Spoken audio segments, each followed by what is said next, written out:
Hello. What We up? are here on a Friday night for fan club, Randy Orton appreciation night, SmackDown watch along. I want to say watch party. It's not a watch along because we have fun in the club. And I'm here with my crew, of course. Hey Brian, hey Justin. Hey, what's up? Hey Hi. Matt. Matt So told me I'm gonna be in the club tonight. I love that. I love that. He's definitely one of our VIP. And we are on a special night, as you know. Oh, Letty's in the building. Letty, what up? Hey, Letty. We love Letty. Hmm. Excuse my voice. I had a very long week coming from the weekend. My company's holiday party was Wednesday night. I'm still recovering from that.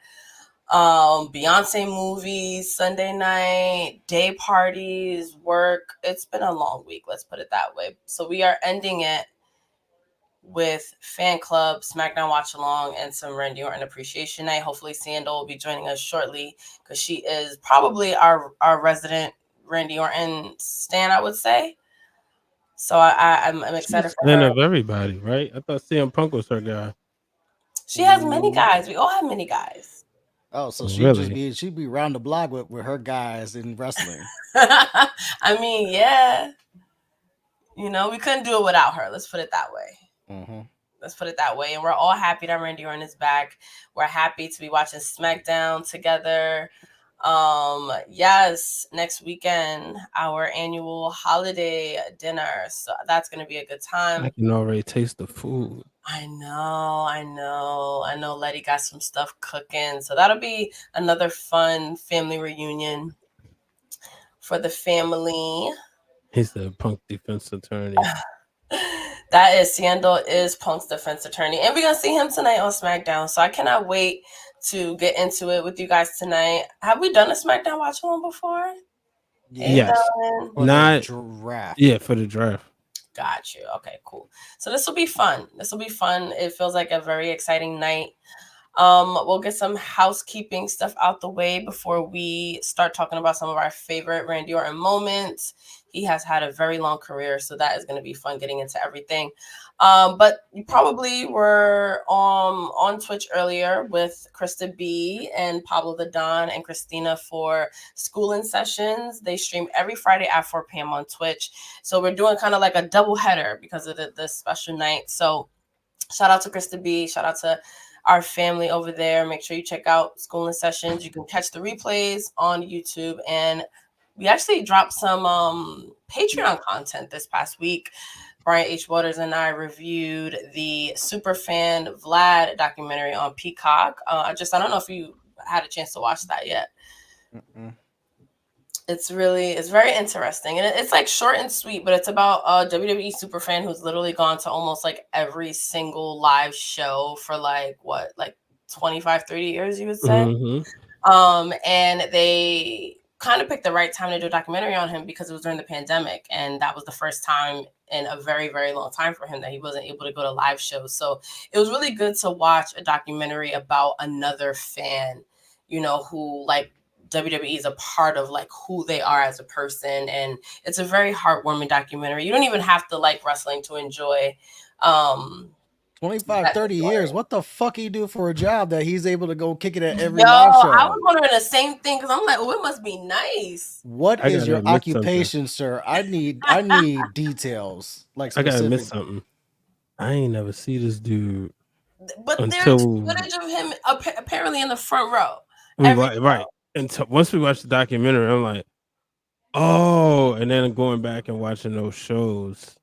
Then I'm like, oh yeah, okay, now I remember him. Should we show the thumbnail? Yes, we should. All right. We should Well, definitely show the thumbnail. Yeah. And it right now it is on our TWG Patreon, but we'll put it out on YouTube pretty soon. But yeah, it was a good time. We're gonna start reviewing more documentaries, more wrestling documentaries, because there are a lot of them.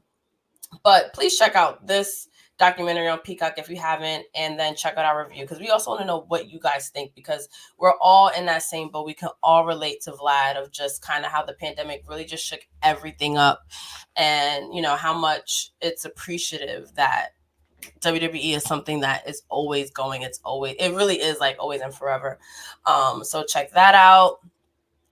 We have a Collision episode coming out, and that is when the entire TWG family comes together and chat things up. And we're going to do another year-end episode. So we're going to talk about our favorite matches of the year, our favorite moments, on, programming, but also like personally, professionally. And we've done a lot this year as far as wrestling shows, content creation, just everything. So I cannot wait to get together with everyone and Kiki. I think we have a date for that. I want to say the 21st or 22nd or something like that. But make sure you check that out. It'll stream on Twitch, YouTube, everywhere. And yeah, we have a lot of stuff going on. We're going to be streaming a lot more often. If you have not checked out a new show that we're actually piloting at the US Sun, called Top Rope Tea. So it is a show I'm trying to kind of get off the ground. I'm trying to convince non-wrestling people that wrestling shit is cool, and being able to talk about things inside and outside of the ring. So if you haven't already, please follow the US Sun on all social channels, subscribe to the Sun Sport YouTube channel. Any comment, share, like, any sort of engagement makes a huge difference. So I want to just thank everyone who has already shown love to the project, including my crew, Justin, Brian H. Waters, everyone who shared it, commented. It really means a lot. And I'm really hoping that it gets greenlit pretty soon. So I see, there it is. Yeah. And then one of the good things too is that they are allowing me to they came to me for, my perspective on it. So that's like a huge moment, but we can move on. You used your government name. I know that's something we could definitely know, but I appreciate that. I see Seindole is in the building. We're going to bring my sis up. Randy, you want appreciation night? Randy, an appreciation night. Girl. Oh, Randall shit. Keith. Are we all wearing black shirts? Keith. Yes, we are. I just noticed that. Mine is navy, but it counts. It's close enough. In the family. We coordinated. Shout out to rest in peace, John Witherspoon. We coordinated. Shout out to Kayfabe Clothing. I recognize that hoodie.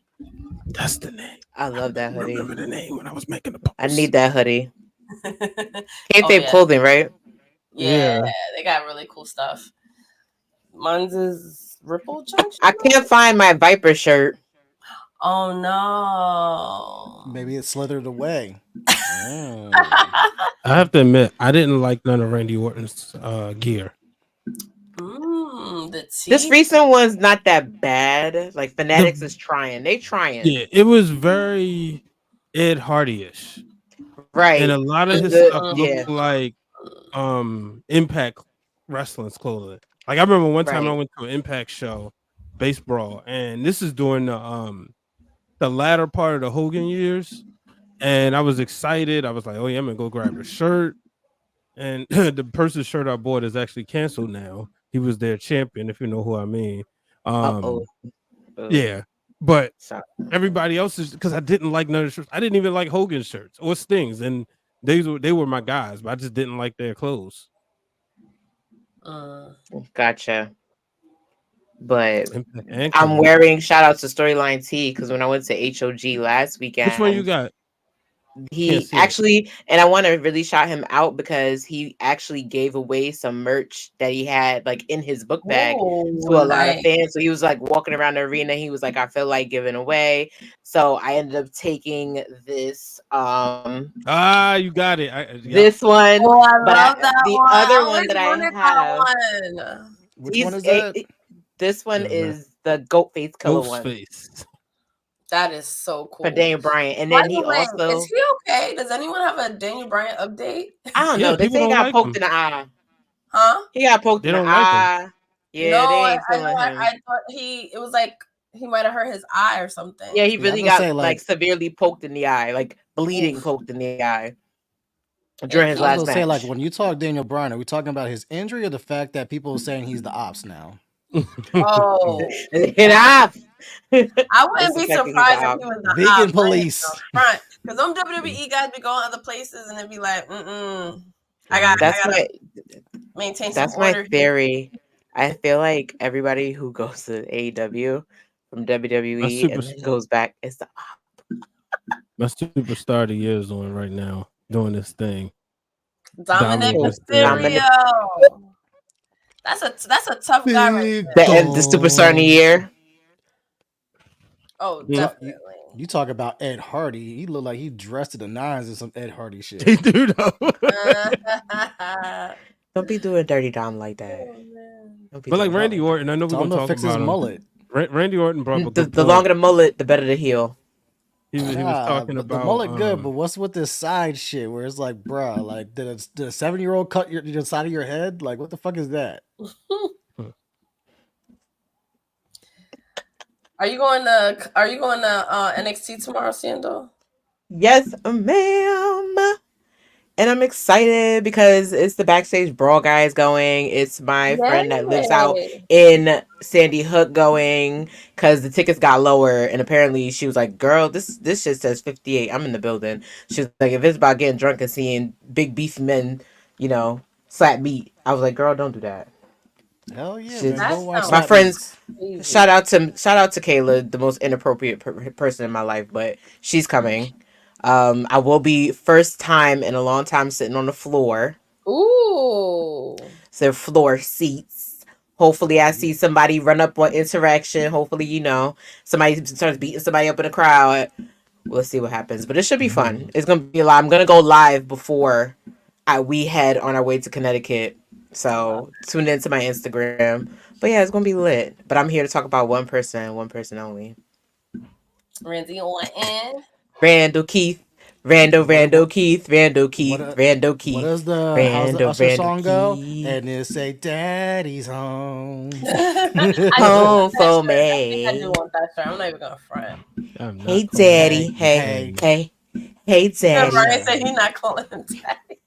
Hey, Daddy. Come on. Come on, Brian. Only for Randy Orton am I going to play along with this daddy shit, because otherwise I'll be saying pause like Cameron nonstop. But for Randy Orton, it's like, nah, we're going to give you the Is that because he took the Jack Daddy gimmick, Brian? Is that what it is? Not at all. I'm just not calling another dude daddy. But here's the thing. Old father? Here's the thing. My friend, my brother, for a fact it ain't for you, it's for the bitches. So that's exactly. Well, I'll leave it to the ladies. They can do that. That's because y'all gotta have y'all thirst as well.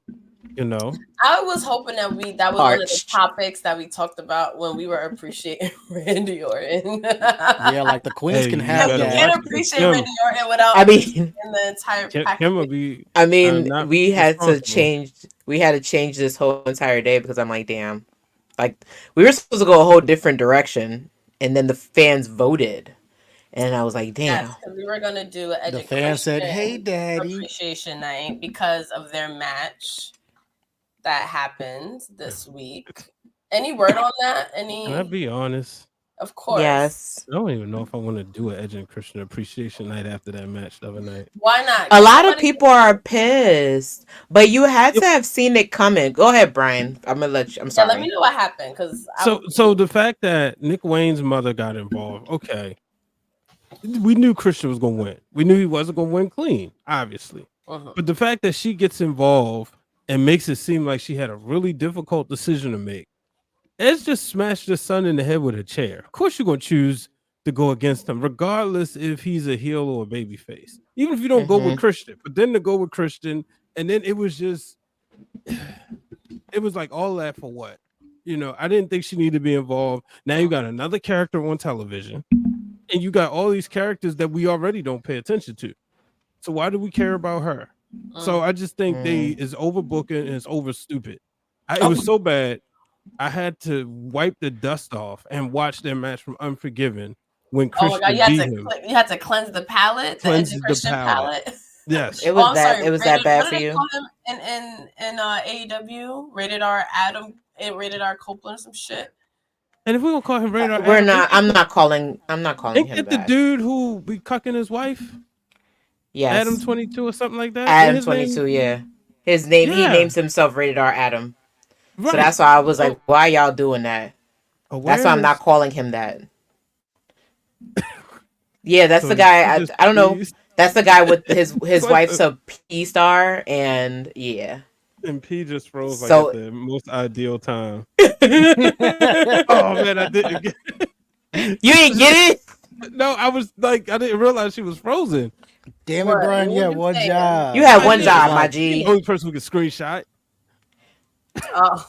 It happens to the best of us. What are you gonna But do? that's the thing, like, dude, awareness.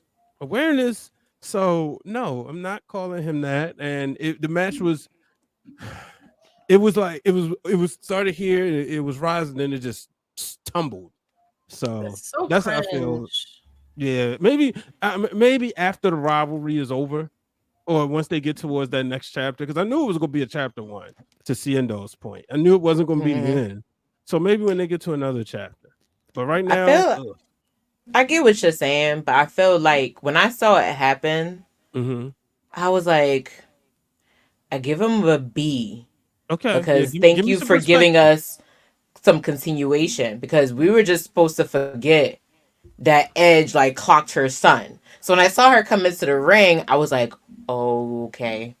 It's one of those moments where she walked to the ring, and because if you've been carefully following everything, you're like, okay, yeah, this is gonna happen. And I didn't expect her, like, even because it was the same situation with Nick Wayne. Like, Nick Wayne took all that shit from Christian, and look what he did. So you expect for Christian to give his mother all that shit, and for her to be like, finally screw you, Christian. Like, no, everything, the whole point of this whole entire thing, and I had to come to a complete conclusion of it, is that this is what we want. This is Christian's victory. This is his victory lap. This is his fantasy to overcome his best friend in any way, shape, or form. Like, him and that turtleneck are meant to best the person that's always That been seen as better than him. And now he's in his own territory. AW is kind of like his house. And now he gets to best his friend. Like, he gets to, like, prove, like, this is my territory. Like, you gotta go through these hoops to go through me now. It's not the other way around. If that makes that any part, sense. yeah, no, for sure. And that part I appreciate too, because I always saw it in Christian more than Edge. So I love that it seemed like now, like you said, you're coming to now somewhere where Christian made a name for himself without you. Mm-hmm. And he like Edge still doesn't click for me in AEW, but like Christian does. Mm-hmm. Because I just enjoy Christian's character so much. Could be that, but they're I gonna think it's milk that. that rivalry. They're gonna milk that rivalry for sure. So hopefully they don't overproduce it. It's Edge and Christian. You don't have to do too much. No. Like They Seindole kind was of do saying, the like, work themselves. right? Just don't do it. I was trying to figure out who the hell she was because I was watching all that. I was like, can someone explain this to me like I'm 5? Because what the fuck is this shit? Pointless. This is very WWE shit in like AEW. Don't need. Yeah, because but then again, no, let it happen because you're right. Remember, we're supposed to, because WWE is sports entertainment and AEW is for wrestling. Good point. So let it happen. Let it cook because it's to prove a point. It's to prove a point, you know. Mm-hmm. Let it sizzle. I can. Okay, so I will retract my hate for a little bit on that. And we're just gonna tune in. We're just gonna keep tuning in and see what they do with that. Christian and his title and his turtleneck and that brown leather jacket. Let's see what else comes up. Yeah. Let's see how they do it. Yeah. A sleeveless turtleneck, man. That's some heel shit. That is some heel shit. I saw it on Amazon and somebody had the nerve. Some influencer had the nerve to make it part of their style. And I'm like, this is not a style. This is illegal. That's what it is. I understand hoodies. You gotta put something over it. Like, you gotta put like a blazer or something. Like, you have to throw it in the garbage. That's what you have to do. Exactly. It's like, I understand hoodies without sleeves. As someone that's been hitting the gym hard for like the last 2.5 months, I get hoodies without the sleeves. Oh, I got clown lifting and stuff like that. But a turtleneck with no sleeves, short sleeves. I'm laughing at you because Keith does the same. Keith wears hoodie with short sleeves. That's hoodies are not. They should not be a thing. You have a short sleeve hoodie? Brian H. Brian. Waters It was a Brian, support. don't come for Brian It H. was a Waters. good buy. It was a good buy, but still. Yeah, the guy was out there selling, his own custom stuff. It was a nice idea, but don't. Oh my god, guys, we're gonna get a match we've never seen before, which is Charlotte versus Asuka. Oh, so Charlotte's gonna win for their 19,000th time in Oh that my rivalry? god, how Is that fresh! What a fresh matchup! Oh my god, I'm so stoked. I'm so excited. Here's what I'll say about that though, right? Imagine being in a live crowd. If you've never seen the match, you might pop. Don't say it's for the troops. Pop, I guess. It's for the troops, I guess. Yeah. So, That's all right. Fine. That's why Cody's here.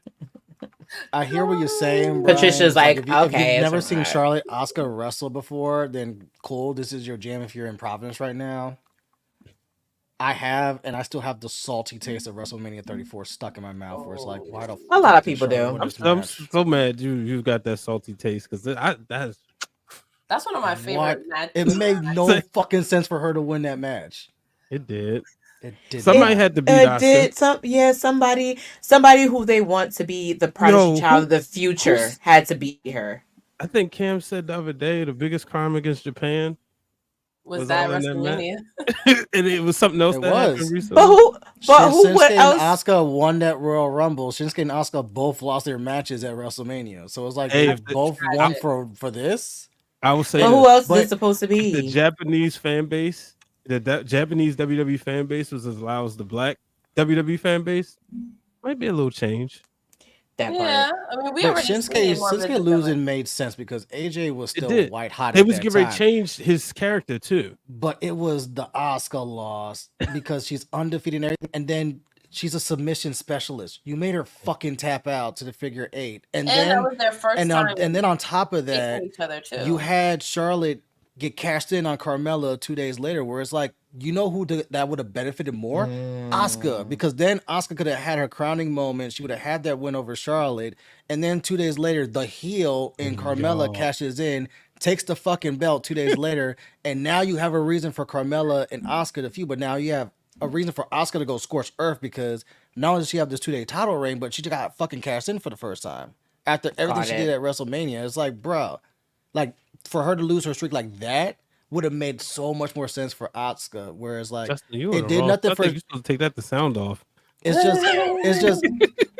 It did nothing for Charlotte, but it cooled off Asuka badly for months. It did. It cooled off Asuka tremendously. It 1000% did. It did. I enjoyed the match. I think, like in hindsight, who else would have broke the streak at this point? But that would have made sense with Carmella because, like, that's the thing. Like, Charlotte didn't need that. Carmella did, and Carmella winning the title and beating that streak like in that manner would have helped her character even more. Yeah. And she was a heel. It would have made a lot more sense. But you know what? That's a great segue. You know why? Because you talk about if Asuka would have won and then 2 days later lost, you know who won the title and then 2 days later lost? A guy we was just talking about earlier, Christian. To a guy that we're talking about tonight, Randall Keith Orton. Ooh. I like how I said I like good segue this time of year. I love a good segue this time of night. This is why Brian is what he is. Tremendous. That's why he's Brian H. Waters. Well, you know, I will be the one to admit that I hated that moment. As somebody who was excited because if you go back to 2011, that was the same night. It's ironic that Tribute to the Troops is on. That's the same night John Cena wins the WWE title in the main event and announces that America had conquered Osama bin Laden, and the world went crazy. That's a moment right there. Yeah. That's an American ass moment right there. Yeah, it's a huge moment for military families. For military families like me, because I had a cousin that was over there for God knows what, and then that day gets announced, and it was like that glimmer of hope that like damn, everything that we had went through was birthed. Yeah, and mine would go over there later, kind of like clean up or some stuff. But yeah, it was that night Christian won the title, and everybody just kind of knew Alberto Del Rio was going to win. But then Christian was still seen as the number 2 draft, like the number 2 baby face. And I remember when Randy Orton was like sent to SmackDown, I was like, oh Lord. because it felt like they didn't believe that Christian could carry it. But hindsight being 2020, and Christian said is, he learned that it's better to be the number one heel than the number two babyface. And him and Randy Orton would have classics. I think they did every pay-per-view from the following pay-per-view all the way to the SummerSlam. And they had a match. And it was one of those things where you could say it was boring, but they put on a different match and a different banger. Like, you really got to see. I think Christian may be, if you go back and look at like Randy Orton's top opponents, you can throw Christian in the top 5 and make an argument for the top 5 just on that feud alone. I agree. Who else do we think? If we could segue back to Randy Orton, we talk about dance partners a lot. I have always felt like, of course, everyone would say John Cena's his best dance partner, but I felt like for a while Triple H was his best dance partner as well. So, does anybody else aesthetically? John Cena from the aesthetics of your generations, right? Because Batista left. And then too, like, but if John Cena's Hulk Hogan, Randy Orton's Randy Savage, Batista was Ultimate Warrior. And then with Orton and Cena, the thing with those two, it was you just put them together, and that's like, your Seth and Roman, that's the two generations. But with Triple H, when you look at everything that he did, and then their fused, but because they knew how to make the rivalry extremely personal. Right. It's just that, unfortunately, the one match that should have been their best match didn't deliver, and that was WrestleMania 25. Because it should have been in the middle of the card. Obviously, nobody knew what Taker and Shawn was going to do. It's like hindsight 2020, duh, but nobody knew they was going to do that. And then they just took the crowd from them. I mean, honestly, if you look back at WrestleMania 25, like, their match isn't even the second best match on that card, because the Hardys fucking tore it up too. It's like, as much as we did not want Jeff and Matt to feud with each other, that match was a fucking banger. Yeah. And it was the dream of theirs. It was a dream for them to do that. But yeah, I definitely agree. But I think you can definitely make an argument. You can make an argument for AJ Styles and Randy Orton. They put on some good. I enjoyed that a lot. Dylan says Sheamus, and I agree with that as well. That's very hidden. Very. I feel like what was unique about theirs? They're one of the pairs that have fought each other heel and fought each other face, and still managed to put on really good matches. Yeah. No, that I think is that worked. That always worked for me, and I always enjoyed that. Was that the feud where he broke into his house? AJ Styles? Was that feud? Or am I thinking of another feud? Nah, it wasn't. One. Yeah, okay. Samoa Joe broke in AJ's house. Wendy.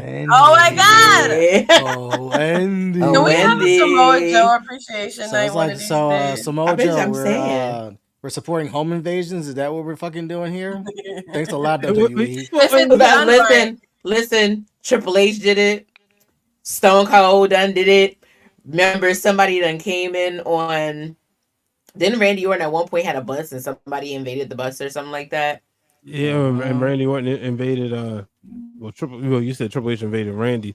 But the thing about all those, Samoa Joe and AJ Styles actually had like you could make the argument like them having like a close bond or relationship because of the history that they had with each other from the Indies. It was like, okay, they came like they was like Kevin Owens and Sami Zayn. So it could look at as like, oh, he's just going to really pay Wendy and the kids a visit. Nah, homie, he going there to work some shit. So I won't necessarily say this is my best feud. This is the part of Step Brother. Yeah. But this is one of my favorite feuds that Randy had, is the stuff with Bray Wyatt and the Wyatt family. Where it was like, wait, are they going to feud? And then for a while they were a tag team, and it was like the odd couple that actually like makes some sense, but it was also dope to see. And then from the Rumble where Randy wins the Rumble, and then we get that great ass match at Elimination Chamber between Randy Orton and fucking Luke Harper, rest in peace, which was like a fucking banger. Like we all shit on the WrestleMania 33 match because it could have been better, and it was just like, what the fuck is this whole like theatrical shit? But like the Randy Orton Bray Wyatt stuff was fun to watch. I'm not gonna lie. Like him setting Bray Wyatt on fire. Yeah, like you said, the house on fire was just like, ah. They would have done some great torture matches. Shit. They would have done great cinematic matches, I think. You think so? Randy and Bray, because you think they're both their minds and stuff. You know, I thought, and even to go back with the Fiend, I thought they had some fun matches. I enjoyed that too. Because I think with Bray, it's never the match that really makes anything like what he does, like feud special. So if him and Randy were able to do like a cinematic match where it didn't necessarily have to rely on like the payoff of a match, but like something like a little different, that could have been dope. Because I remember everyone hating that WrestleMania match. Ooh! Why did everyone hate that match? The Iron Claw commercial is on. I think that's what I'm gonna do. I think I'm gonna go see the Iron Claw Christmas Day. What are you doing on Monday? I'm nothing. Because we might have, and it's from A24. Salute to them. So this is going to be really good because A24 has been putting out some good ass movies. I can't wait for you to see it. Mind you, they were the only shout out to A24 because A24 was the first studio to agree with the demands of the SAG and the WAG strike, and they were able to still put on movies. So that's another reason why I will always stand 24. I 100% support. You know what? They put on amazing. Ever since Moonlight, I've always been obsessed with them. Moonlight is like one of my favorite films. Good Time, like Uncut Gems is slept on. Really bad. Adam Sandler should have gotten nominated for Oscar. You know, that's another fucking story. And then Julia, I'm sorry, but Julia being the typical New Yorker girl, like fuck you, and the way she even stormed off, she was like, she was good. She had the yeeks, man. It was like, yo, I see why everyone's all over Julia Fox. She had that. She had that expanded J-Lo movie. She had the body, and apparently, like that's when like her personal life kind of came out to her. Like she was into like dominatrix shit, but she was like taken at the time. So it was like, wait, what? I did not know that. He was in love with Julia Fox was a thing pre-Kanye, before Kanye fucked her all the way up. And the people didn't even know she had a baby by a guy, and that was her, and he was her sub. So it's a lot. She's just a walking mystery. And I think that's why Kanye's obsessed. It's like Angelina with an ass. Oh, I didn't know that. Thank you, Matt. Yeah, that's very good to know because I don't think I have Max. I do. I do. I can't get rid of Max. Wait, something's happening in Baltimore finally. Wow. Yeah, we get the holiday tour. Day after Christmas. Same day as y'all get one. I'll probably pull up. MSG, yeah. I'll probably pull up. That sounds really cute. Actually. I'm planning to. Delvin asked an interesting question though. So we were talking about Julia Fox. It started with the Iron Claw commercial. So yeah, Seindole, I'll let you know about the screening on Monday. Okay. But that's how we got into A24 movies. We got into Uncut Gems and Julia Fox. So that's how we got in there. But it is Randy Orton Appreciation Night and SmackDown Watch Party. Okay, so we got into Randy Orton's dance partners, but I'm interested in this because I don't know if I want to say Randy Orton's underappreciated, but it is interesting that he's not on people's Mount Rushmore because he really is like one of the best to ever do it, in my opinion. It's easy. I agree with Delvin's statement though, but go ahead, Brian. It's easy because most of the time you think of the needle movers, and Randy Orton doesn't get the credit because he's the B in the movie, right? He's the Robin to John Cena's Batman, right? Again, Seth Rollins, but think about it too. He's also at times been the Joker. Yeah, but exactly, but it's like when he was hardly he was never the number one baby face. Just like Seth Rollins was never the number one baby face, the number one needle mover. They was always like the number one top supporter, right? The only reason, if we being honest, this might be controversial, but the only reason why Macho Man is on a lot of people's Mount Rushmore is because people hate Hulk Hogan, because it's cool to hate Hulk Hogan, right? And then people go to the whole work rate stuff. But Macho Man often gets pushed aside because when people was like, okay, Hogan, it's easy to say in WWE lane, Hogan, Shawn Michaels, insert Rock Austin. Then you take off one of them and put in John Cena. Now you're gonna try to take off one of them and put in Roman Reigns. So with Randy Orton, it's kind of like I would say he could never been the number one baby face, but John Cena was just a better number one baby face. John Cena was the better guy to carry the company. And Randy Orton also, unfortunately for him, had that lengthy period of time where he had the quote unquote attitude problem. He's even gone on record and said, like, he looked at some of the old stuff and how he used to act, and he's embarrassed by it. Like, oh, I used to be that way, So but when you look at a superstar and you want to craft a perfect superstar and what they look like and who you want to be in your company, it's Randy Orton. More than probably, to me, it was always by build and by body type, Randy Orton, The Rock, and Scott Hall. That's your perfect build for a WWE superstar. Is your favorite wrestler, Karrion Kross? Oh, he still worked there. And the he's still there? Jesus Christ. Yeah, he got to face Bobby in the tournament. Bobby! Why is Scarlett looking so soft? I don't know how I feel about that. I don't know. She was giving Venom. She was giving Venom before, and now she looks like uncomfortable. Brian makes a great point of, like, he never was the franchise player. Like, when you look at like sports teams, like, you have the franchise guys and like the number two. Like, Randy Orton was never the Steph Curry on the team. He was more the Klay Thompson. Whereas, like, you're probably the second best or maybe the third best, where you take a backseat to Steph or Draymond or KD. In the same way, like, Randy Orton, Hall of Famer, first ballot, no doubt. But at the same time, it's like, you never were the guy compared to like Cena. And then when I came in, Daniel Bryan, and then Roman Reigns. And even like you say Seth Rollins wasn't that guy. You kind of can make a case with Seth for 2019 because that's when Roman was gone with the leukemia, then came back, but then he took a back seat. But so who's the number one guy at that time? Becky. Unfortunately, yeah. That part, I was just about to say. I was like, the woman who became the man without really being the man was the one that was kind of the man for real. Yeah. But in Randy Orton's case, it's like, there's nothing wrong with not being the franchise player because you're still a max player. You're still a very important player to the team. Oh, if he shows up at AEW or TNA, it's a wrap. Exactly. It's just you're not the guy, and we won't remember you as the guy like we will with like Steph Curry. Right. But I feel. But okay, if he's not Steph Curry, then who is he? Klay Thompson in the league.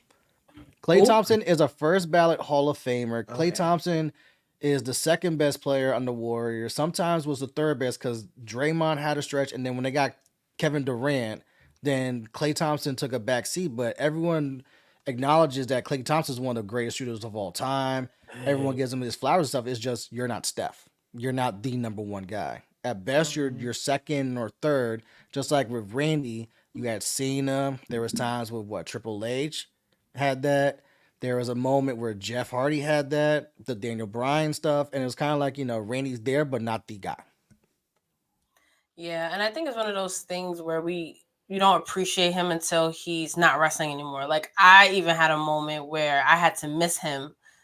Like, he had to be gone for a while for me to be like, oh my God, I really miss Randy Orton. Like, he is an important piece of the puzzle. Like, he might not be the guy, but he's missed when he's gone. For sure. And you can put him in any spot or the card, and it's going to be must-see TV. 1,000%. That's a great comparison. You'll call him the Klay Thompson. Yeah, because I see it's Matt Reichel's point. I wouldn't say AD because AD hasn't accomplished enough compared to Randy Orton, but Chief Zoe9 said the Pippen effect. That makes a lot more sense. Where Pippen is a first ballot Hall of Famer, everyone knows who Scottie Pippen is, but everyone also recognizes Scottie didn't win without MJ, and Scotty's not MJ. And MJ didn't win without Scottie. Like that's a more equivalent if we're gonna do sports analogies, like a Scottie Pippen type. Whereas like everyone respects him, everyone gives him his props, everyone gives him his flowers. It's just you just weren't the guy. Well, they used to. He ain't been making great waves for himself, but I've been reading his book. It was. Hey Vaughn, what's your favorite Randy Orton moment? Oh, I forgot about this. The 20th. I forgot about that. I was disappointed too. Now, to be fair, let's go back to it.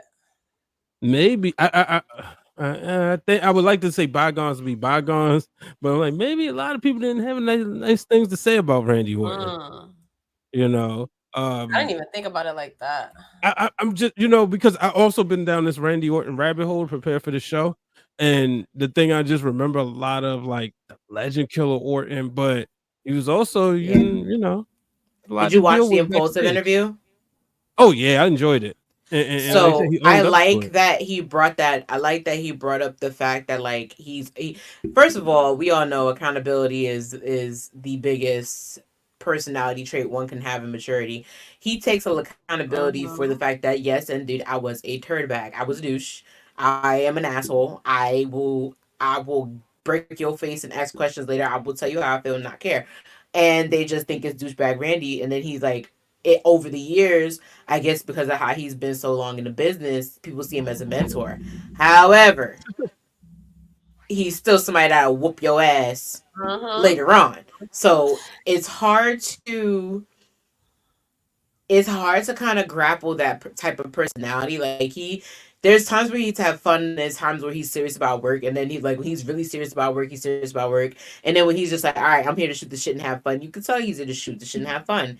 Like we all know a certain person that's like that, and everybody hates him now, but at the end of the day, there are people that are gonna appreciate him, and there's people that aren't gonna appreciate him, if that makes any sense. So in my opinion, I just think it's the effect of he's one of the straight shooters that he is. Like he's himself unapologetically, and it either mixes backstage or it doesn't mix well backstage. Depends on who you deal with. Because one person can say like that. Like I always think about the pandemic, and I think about the time that he literally roughed up, like he yoked the fuck out of Garza for acting up during the pandemic to the point where nobody spoke on commentary. It just cut commercial. I'm like, what the fuck just happened? Was that scripted? The Big Show looked like Big Show looked like he was terrified. He yoked him to the point where now Matt Riddle was like, yeah, he kind of got his moments, but I don't know, bro. We have fun. He's taught me so much. Like Randy's just a cool dude, bro. So you can always it's always gonna be a difference, in my opinion. Yeah. He didn't like Riddle at first. Exactly, but look what happened. He had to learn how to. People did it. He didn't like John. He grows his favorite strain. Am I Orton's defensive? No. He's daddy. He's not. We can't have that type of relationship. Yeah, Sienna's more like the paralegal. He can't be daddy and you work for him. Real quick, y'all. So Adam Cole, remember the promo he did with Karrion Kross? And he just owned him. Yes. Yep. He owned him to the point it looks like Karrion Kross. Like I looked at it to make sure that wasn't Adam Cole. Wait, what? Look at the gear, the color scheme, the colored trunks with the black boots, the wristbands, the hair. I'm like, bro, and he's somebody for that character. Everybody said it. He needs to be bald. He definitely needs to be bald. But I know he grew it. Yeah, but I know he grew it because he, when he got released, he had some acting gigs, and then it was like, well, I got a nice grade of hair. Might as well keep it. I just think he needs learn a new hold, as they say. It's similar, but Adam Cole has different moves. Adam Cole has longer hair. Oh, I am. Kross has like 30 pounds on Adam Cole easily. Yeah, but the point, Justin, is that he got destroyed in the promo because Adam Cole told him they ring the bell, so he wanted to be like his hero because he was Adam Cole was his daddy that day. Oh, but you make a point. Like if you look quickly at the screen, it's like, oh shit, is that Adam Cole? Bobby. They just do that boy dirty. I don't know why. And that he's a nice guy. That's why he got a job. He's a very Vince nice guy. That's why he got a job. But continue. Nah, he's Triple H, I think.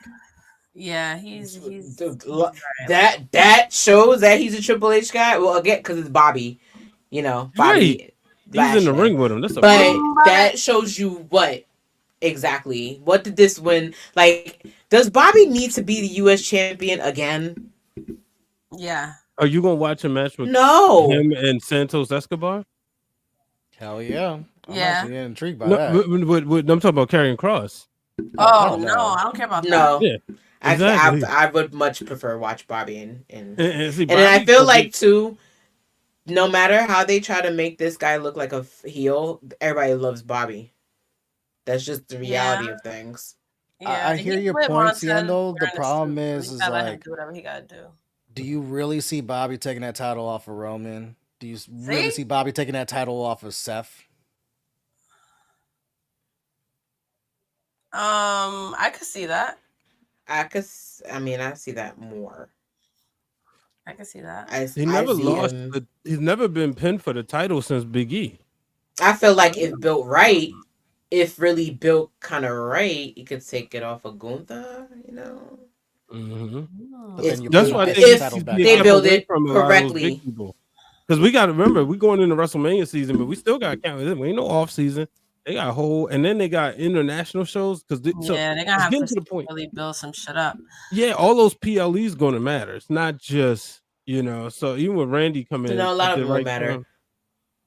A lot of them will matter. No, I agree. Yeah. Even this PLE tomorrow is gonna be a shift changer because you're looking at all these PLEs and these tournaments, and now they just announced the breakout tournament for the men.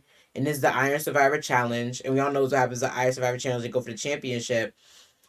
And I have a hunch also with Dominic. His run with this whole North American thing's about to be a wrap. It's a wrap tomorrow.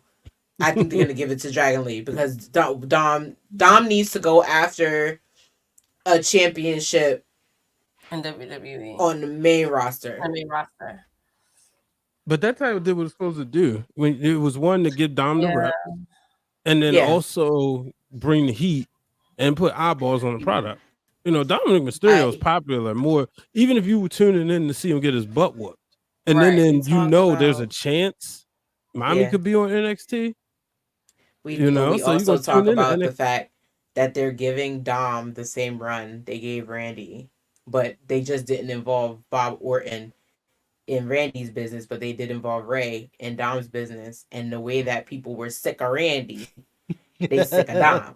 Yeah, Dom got pow. I remember. Listen, I literally think, and I said this before, I think Dom's whole NXT North American run is kind of like creative giving the FU to everybody who's like, he can't wrestle and he needs to be back at NXT. Guess what? Guess what? Look at what y'all done did. Right. Look what you did. You got what you wanted. Superstar of the year, baby. Nah, that is. I don't know about that, but no, you gotta admit, for somebody who was supposed to be, it was supposed to be and I have to think about the fact that people are right. He is the longest active WWE superstar because he got his debut when he was 9. So exactly, but the way that he grew, he knew about the money. Because it's hard. You don't understand. People literally, you get back there and they tell you, oh, by the way, this has been fun. We made y'all a tag team, father and son. Great, we love it. But we kind of need to sell your son, so we're gonna make your son turn against you. And you took it. You took the ball. You ran. You ran like Bobby Boucher. You didn't just run off the field. You ran outside the stadium. You ran all the way to Nevada. You ran. You took the ball and you ran. Those vignettes. WrestleMania. Yeah, that WrestleMania entrance will live rent free in a lot of heads. Because that man was in prison for 1 second didn't even get a chance to bend over and cough, and he milked it. He So did hard time. Did hard time. That man I went don't to like jail him, because but hard time. that man went to jail because if he went to prison, he would have been someone's bitch. Oh my Prison god. he Dom. went and met with him and Tony D'Angelo, took care of each other. Prison Dom Funko Pop. That would be amazing. I was in there with the mentors. I need that. If you know, you we know. need that. Yeah. So I gotta ask you guys, since we're talking about Randy Orton, does he have the top 3 finisher of all time? Yes. You can definitely make an argument for it. The RKO culturally, yes, is up there with the Razor's Edge and the Stone Cold Stunner. Like when you think about moves that you would children, like when we were younger, little brother, little sister, in my case, leaned on the couch, you grab them, boom. Nowadays, like he said on Impulse, they all huddled, the basketball team huddled, and then hit the RKO and the teammate. And they said, and they did the whole TikTok, when you do an RKO in front of Randy Orton, nice. It's taking on a life of its own. So yeah, it's devastating also, and it's believable. 1,000%. And the way he's been able to perfect it to where he can literally do it out of nowhere. Like, it's nothing better than how he jumps up after he does it. And like, it's just probably the most swaggy finisher, I think, too. And the best one, of course, I know which one the best one is, right? The pedigree. Yeah. 1,000%. Well, he did. But what did he do at Survivor Series? That was pretty good too. Or was it Raw? He got somebody really good. Who? Orton? Randy Orton, yeah. You talking about the one on Big Head Evan dude? Bourne? JD McDonough at Survivor Series? Possibly. That was cool. It looked better in person. It did look better. That's not person. the best one. I could see that. That's not the best one. Yeah, it looked better in person. I mean, obviously Seth Rollins and Evan Bourne, either or. Seth Rollins is the best one, and here's why. Because of the degree of difficulty. It's Seth Rollins going for the stomp, Randy Orton propelling him in the air, and then hitting him with the RKO. And if you watch if the interviews that they've talked about that match, they've tried it like over a dozen times. During the match is the only time they got it right. Like they kept fucking it up to almost like they almost nixed it. And the only time they got it right when they were practicing it was during that match. So the degree of difficulty makes it like, it's like you could do that 100 times. That may be the only time they actually get that right. Versus the Evan Bourne one, you can do that 100 times and they always get that timing right. It's tough either way. Here he comes. As far as the RKO, I will say top 3 is hard because now you're going against the Stunner, the Rock Bottom, the Macho Man's fucking elbow. So that's I think it's better than the Rock Bottom. That's a list where it's like top 5 definite, but then it's like we gotta lay out like top 10 finishers regardless of like singles or tag team. And then it's like I think RKO sneaks into the top 5, but then top 3 is like, I don't know. We gotta sit down and write that one out. Or maybe have the fan club vote on that. How y'all like CM Punk's t-shirt? I like this one better. I like that one better. I like this one better. Because like listen, that's the slogan of the year. We're gonna go closing out. Like, you know how many times Hell done froze over this week alone? Justin, tell me from a 1 to 10, how shocked were you to hear about the match that's coming up with TNA? The person that said they were not going to TNA is going to TNA. I will say semi-shocked because I don't know about the history with Okada and TNA. So Punk coming back to WWE is a bigger shock to me because this was like the guy who went out like this. Again, this goes back to when I came back into wrestling is when CM Punk exited.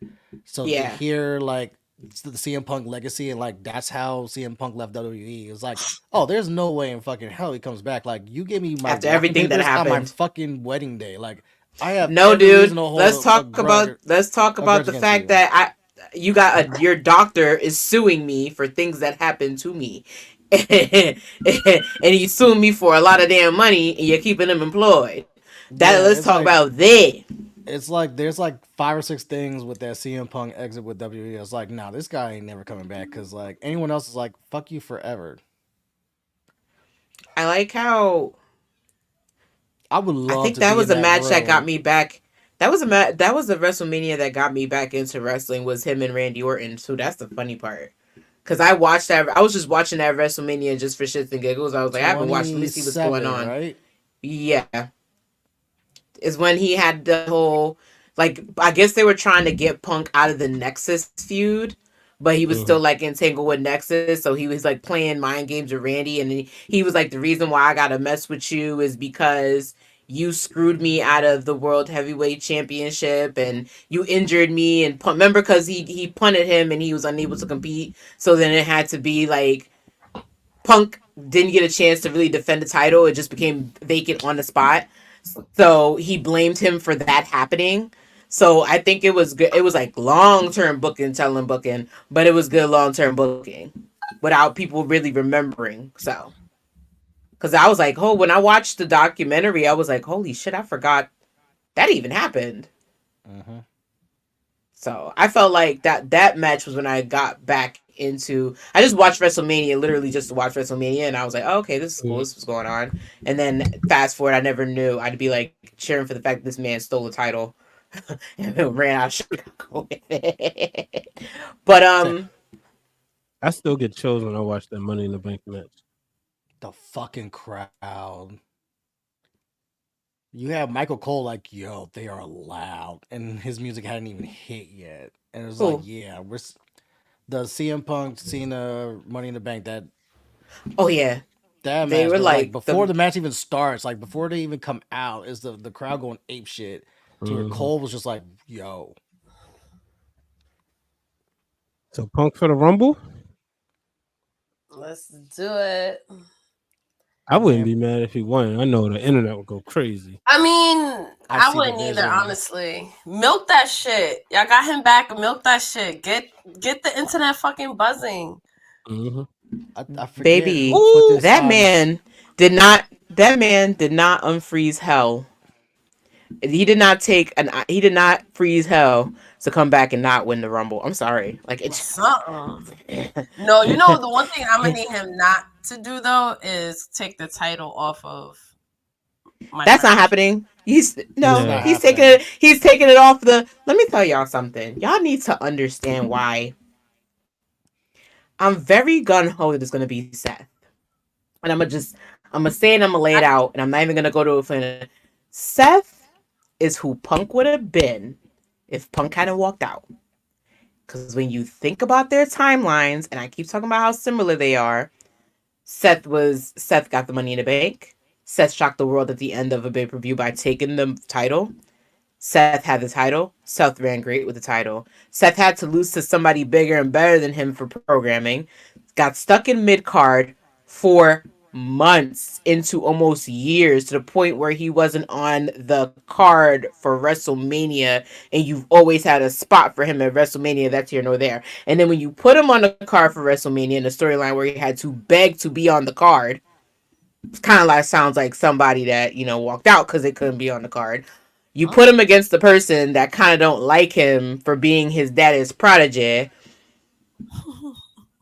That don't sound like I'm like, hi mirror, hello, I'm looking at you. Come on, like Seth is kind of what would have happened to Punk if Punk had walked out. So when I tell you this story needs to be built and this match needs to be happening, if it's not happening at WrestleMania, it needs to be because we can't build it. I don't want nobody choking nobody in a headlock back there. I don't need that. But if it's not built properly, I don't want it. But I know for a fact it's a company that's going to build it properly. That's a needle moving match for sure. I Like saw Seth You someone want put to it on close out night Twitter. one? Well, he just I, said, don't forget who the first Paul Heyman guy was, to Roman. I mean, facts. And Facts. don't. I mean, what I was gonna say was I saw someone put this on Twitter and I can't unsee it, where they kind of books how do you get to Seth versus Punk at WrestleMania. Is like Punk puts it out there he wants to face Seth. Seth dodges it and says, "Nah, you ain't challenging for his title. You ain't challenging for his title. Ain't no way in hell I'm gonna give you a title match. Only way Punk can get a title match, Punk wins the Rumble and fucking challenges Seth." I think I think that's how you get to Punk winning the Rumble. And it's like, I can't unsee this now. Now that you put this in writing, I can't unsee this. Scrap with Jimmy. And it makes sense because Cody already won last year, and I find it very hard that WWE is going to go back to back with Cody Rhodes winning the Rumble. I think he'll get his win at Elimination Chamber. That's how he gets back to Roman. Because when was the last time someone won back to back Rumbles? Are we going all the way back to Stone Cold? If anyone could do it, I think it could be Cody. But ever win a Royal Rumble twice in a row. Yeah, we haven't had that since Austin. I think Cody could be the one to do it. But now that you put it in my head about seeing Punk winning, I kind of want him to win. Me too. But I'm like, I don't, and it's not to doubt my boy, but like, you reaching for the claws on something that they're not gonna just throw at you because him and Roman. There's no story. There's no story. There's a story with him and Seth. I was saying him and Seth. Let me put my There's a story with him and Seth. And not my analyst eyes. Give me a match that I haven't seen before on this level. I just saw Roman and Cody. Roman beat him. Right. And if I'm a Roman fan, I want to see him take out the next person. So I want to see him take out Randy Orton at the Royal Rumble. And I want to see him take out CM Punk at WrestleMania. And boom, there's Punk, Randy main event. I mean, Punk and Roman main event. Come on now. You gonna have Roman Reigns against this cult-like following wrestler in Philadelphia. How you feel about this? He's bringing it up. Hold on. He's bringing it up. God. I'm telling you, just build it. He's bringing what up? Because I can't throw fucking captions on this right now.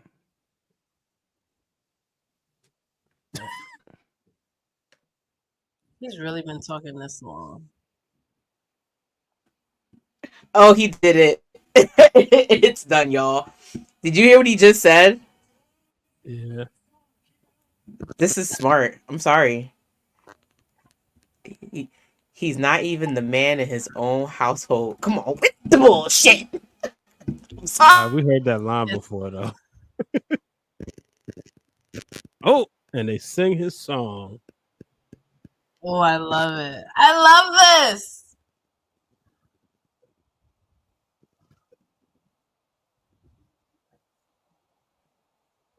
You ain't even the man in your own household. Motherfucker, we are fighting. You say that to me. Fuck off. Just you see me, I was like, cook with the bullshit. I'm not Seth Rollins. I am Kobe Lopez, and your ass is mine, motherfucker.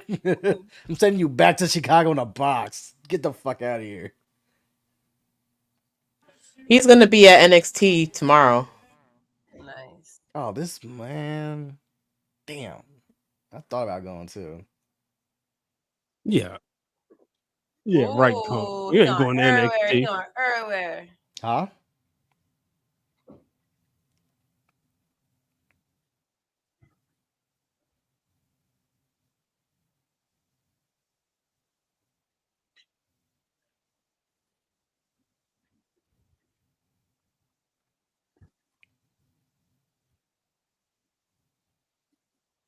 Yeah, I'm about to rewatch this promo because Twitter is fucking ablaze right now with this.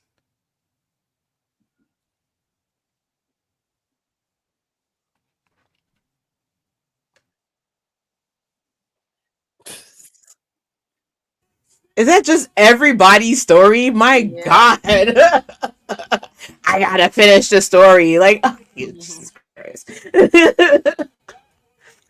This is crazy. Back in WWE to finish. He just looks better. Like, his teeth is whiter. Like, you can't make this up. Like, he really. Wait, what did he say?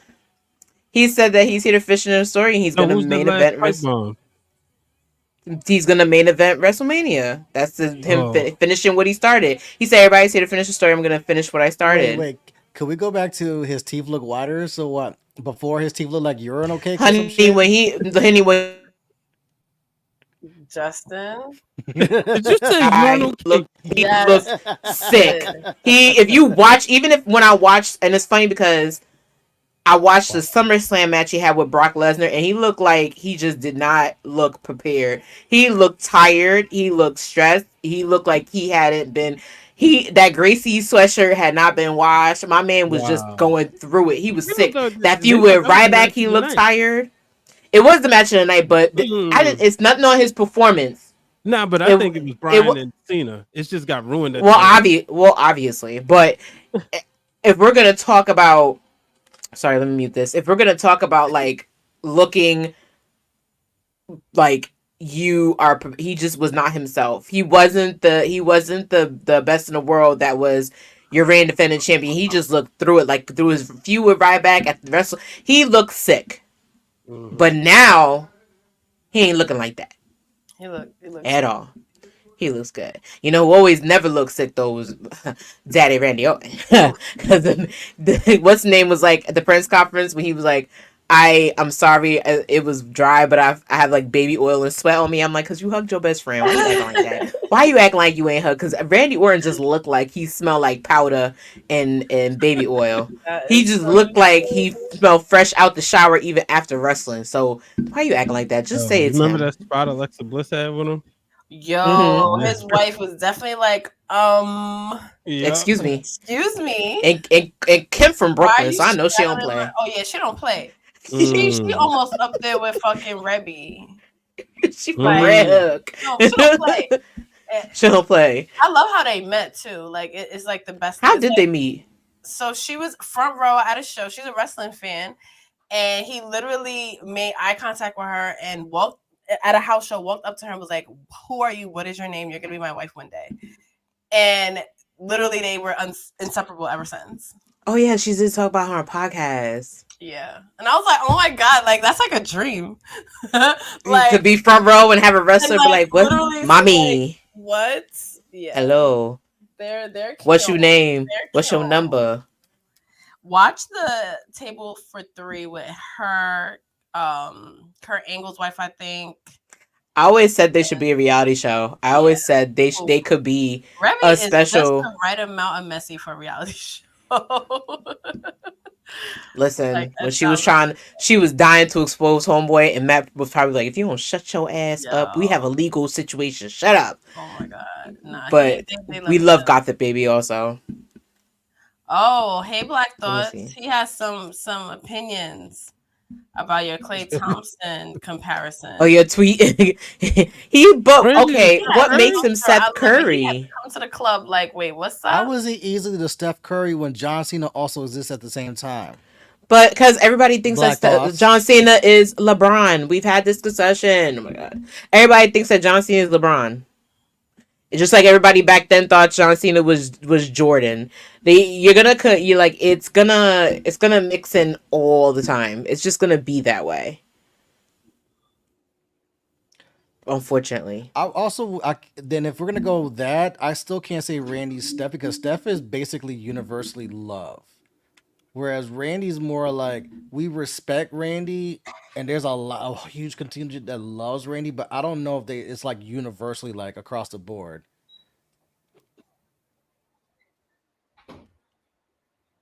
That's what makes it interesting. See, everybody wants to compare him to LeBron. So who's Jordan? Oh, Jordan's HBK. Okay. We might need a basketball HBK wrestling. No, the fuck we do not. I don't want to go down that rabbit hole because I feel like that would just piss a lot of people off. Yeah, HBK is Jordan equivalent. Nah, fam. Nah, bro. Nah, it's I can't see. I don't want to do that. No, thank you. Who is Orton though? Because that's the thing. Is Orton Steph Curry or what? Because he is very underappreciated. Okay, he's the.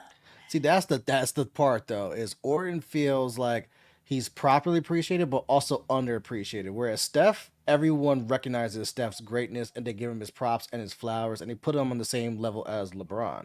Whereas Orton kind of feels like, all right, you got Brett, you got HBK, you got Hogan, you got Macho Man, you got Cena, You got Roman, and then where does Orton fit in that top 10? You got Stone Cold and Rock. Where does Orton fit in that top 10? It's kind of like he kind of doesn't. He kind of drops in that 11 to 20 range, which is still like, yo, you're still a Hall of Famer, first ballot. You still get your props. You're just not one of those top 10. You're not Jordan. You're not LeBron. You're not Kobe. You're not Magic, not Bird. There's nothing wrong with that. It's just, I ooh, agree. Punk and KO. This is interesting. What's the Yeah, man. best Randy Orton match? What's the what? Overall, the best Randy Orton match Yeah, what's some of your overall. favorite Randy Orton matches? Him and Seth, especially in the peak of like a new era being issued in WWE, like him and Seth, that match cooked for me. As a good, That's up it was there. the first match of that WrestleMania, was it? I believe so. I think it opened, yeah. Yeah, it was a good first match. I feel like him and because I'm big on storyline booking and storyline telling. So I feel like him and Triple H really sold for me just Yep. based on the build and the diabolics of it. I feel like they were really good. So those Black are Boss says him and Bianca Mick looking Foley. good. Now Oh the yeah. Legend Killer era was No, but fun to see. yeah, but the Edge and Mick Foley one kind of put that one in the back Yeah, like seat. as much as I want to say Randy Yeah. and Foley, Edge and Foley just take it up a notch. Yeah, they put that in the back seat. Best Randy. I feel That's like hard to. That's hard. yeah. I That feel is like he hard because with he's been around Randy, for so he's long never had a too. batch. But with Randy, and I think the one thing that I always appreciate about him is he can build chemistry with Yeah, anybody. He's never had a match where the you chemistry's throw off. him He's in never had a anything. match where someone's had to dead body him. He's never had that issue. All his Ooh, matches have had really good chemistry. I like that greatest match ever shit with him and Edge, where they had like the Yes. pageantry and then it ended with Randy Yes. putting the fuck out of Edge. That was good. It's a Because was that after pandemic. their whole team RKO? Yeah, They it's like like played into that too.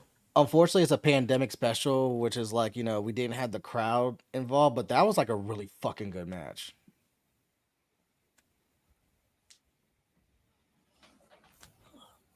I'm sorry. I'm watching. Uh, even though I talk shit about Charlotte and Asuka, going, they have great in ring chemistry. Like they Yeah. wrestle all the time. The best It's thing for both of them is you could tell like when Oscar's in there with someone that can actually go, and Right. the same goes for Charlotte. Whereas like when someone that's like actually knows what they're doing in the ring, oh, I they're able to forgot level about up. this. Oh my god, how can I forget about this? Mouth guard angle going up against Randy was one of the best matches Randy Orton had. Thank you, Black Thoughts, because I remember watching this. Because I didn't want to watch ECW, but then when I heard that this was like that match, was that Hammerstein Ballroom? Manhattan Center? I think Yeah, they ran Manhattan it. Center. I think they ran Maybe. it back maybe for Yeah, they ran it back Hammerstein. twice. Mm. Because the year before was when they threw John Cena's shirt back. That's hilarious. No, the year before wasn't that. That was the one What night was stand in that? 2005. Oh, That okay. that was when JBL had the fucking WWE guys pull up and then they beat him up at the end. Oh shit, Oh, Charlotte, Hammerstein.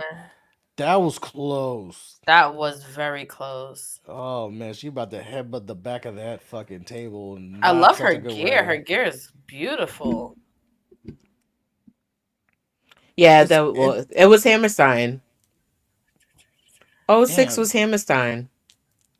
So was '05 though, but that was one night They ran stand. it, yeah, because They they ran it ran it back back. twice.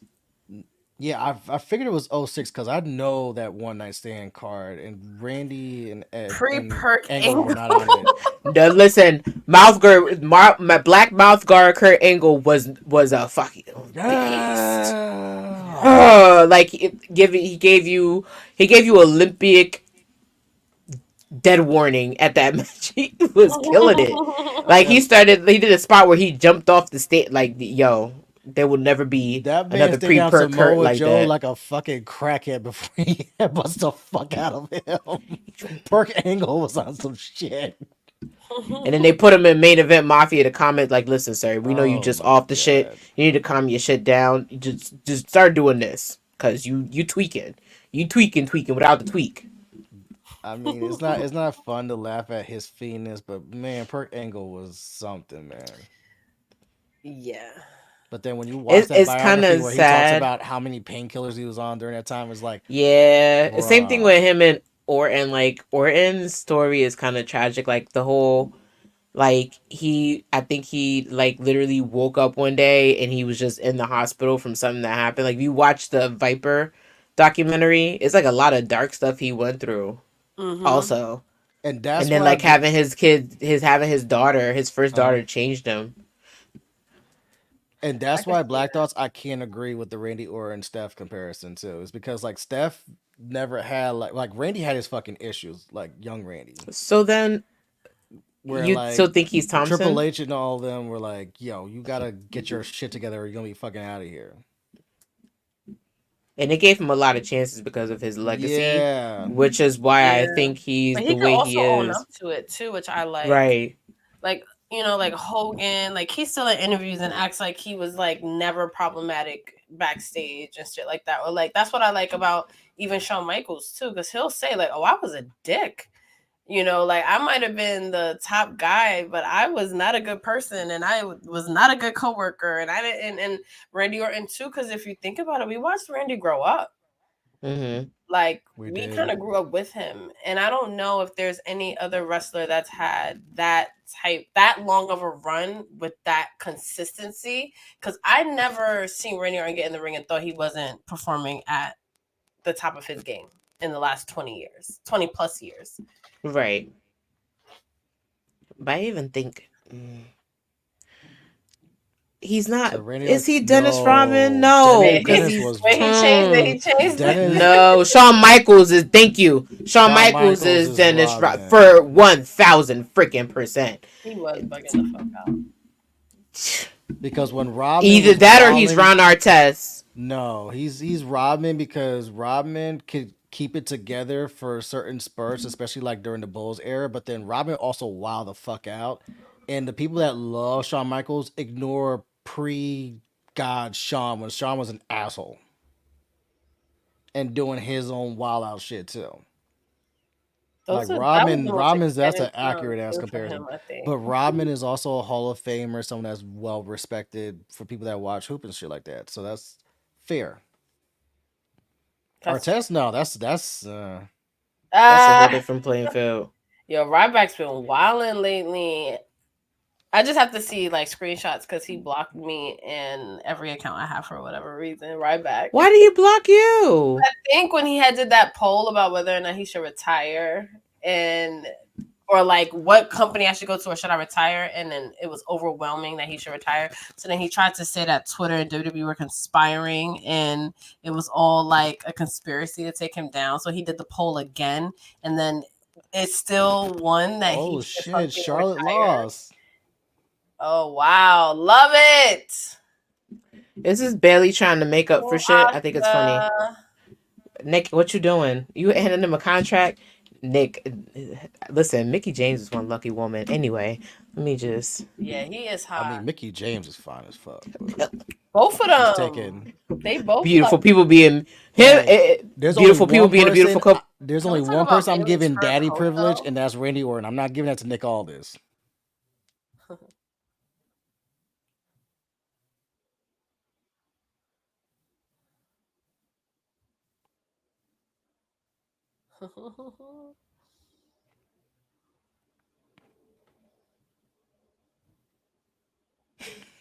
Throwing the monkey wrench in everybody's plan.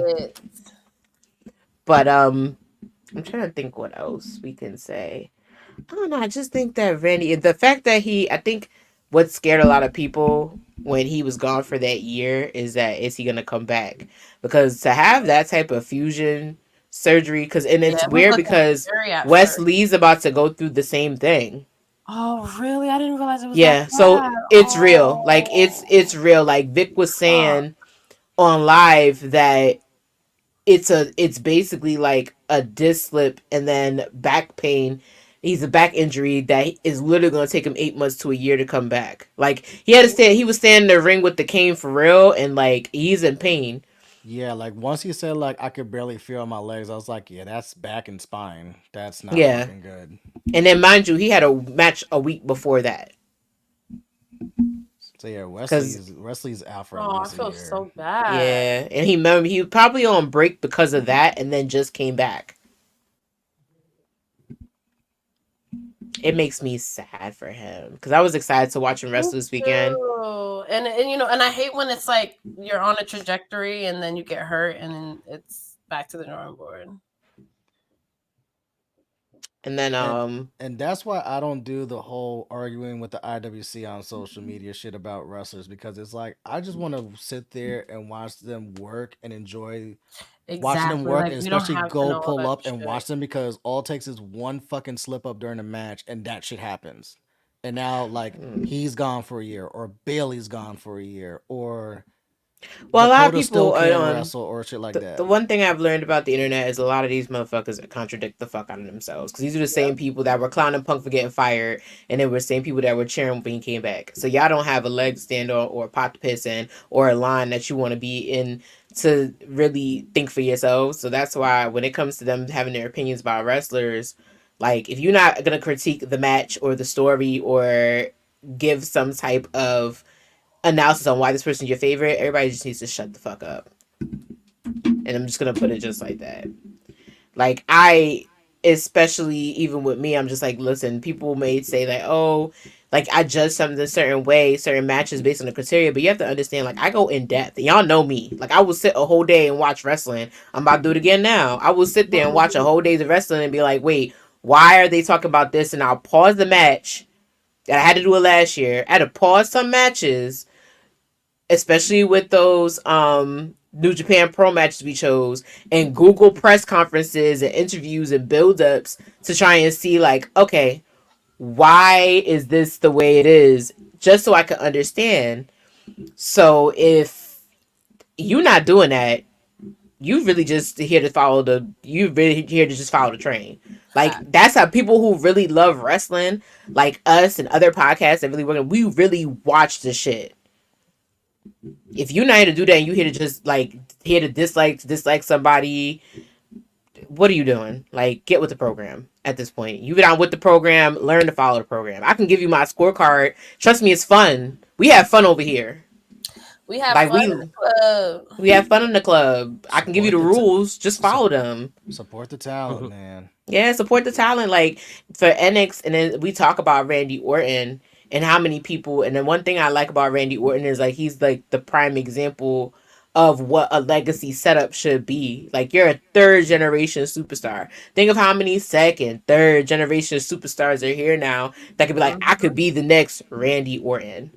Right. One person I'm looking at now, listen, now he's starting to become a fave. Tomorrow he might take it. I'm choosing between him and another brother who I want to whoop that trick, and it's Braun Breaker.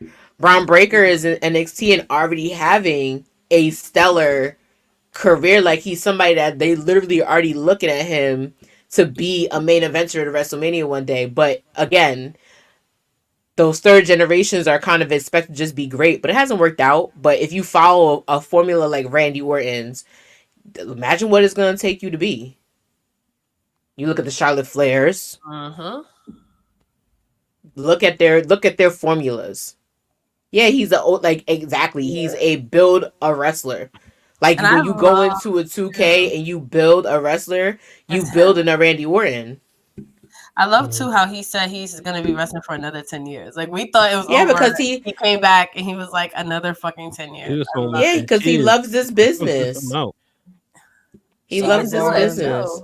Quick sidebar on the Randy Orton topic, Vaughn. I see your other thing where Orton himself is Marine. We don't talk about that with Randy Orton because that's a very tumultuous end to his career. You got to watch his documentary to figure out. He actually.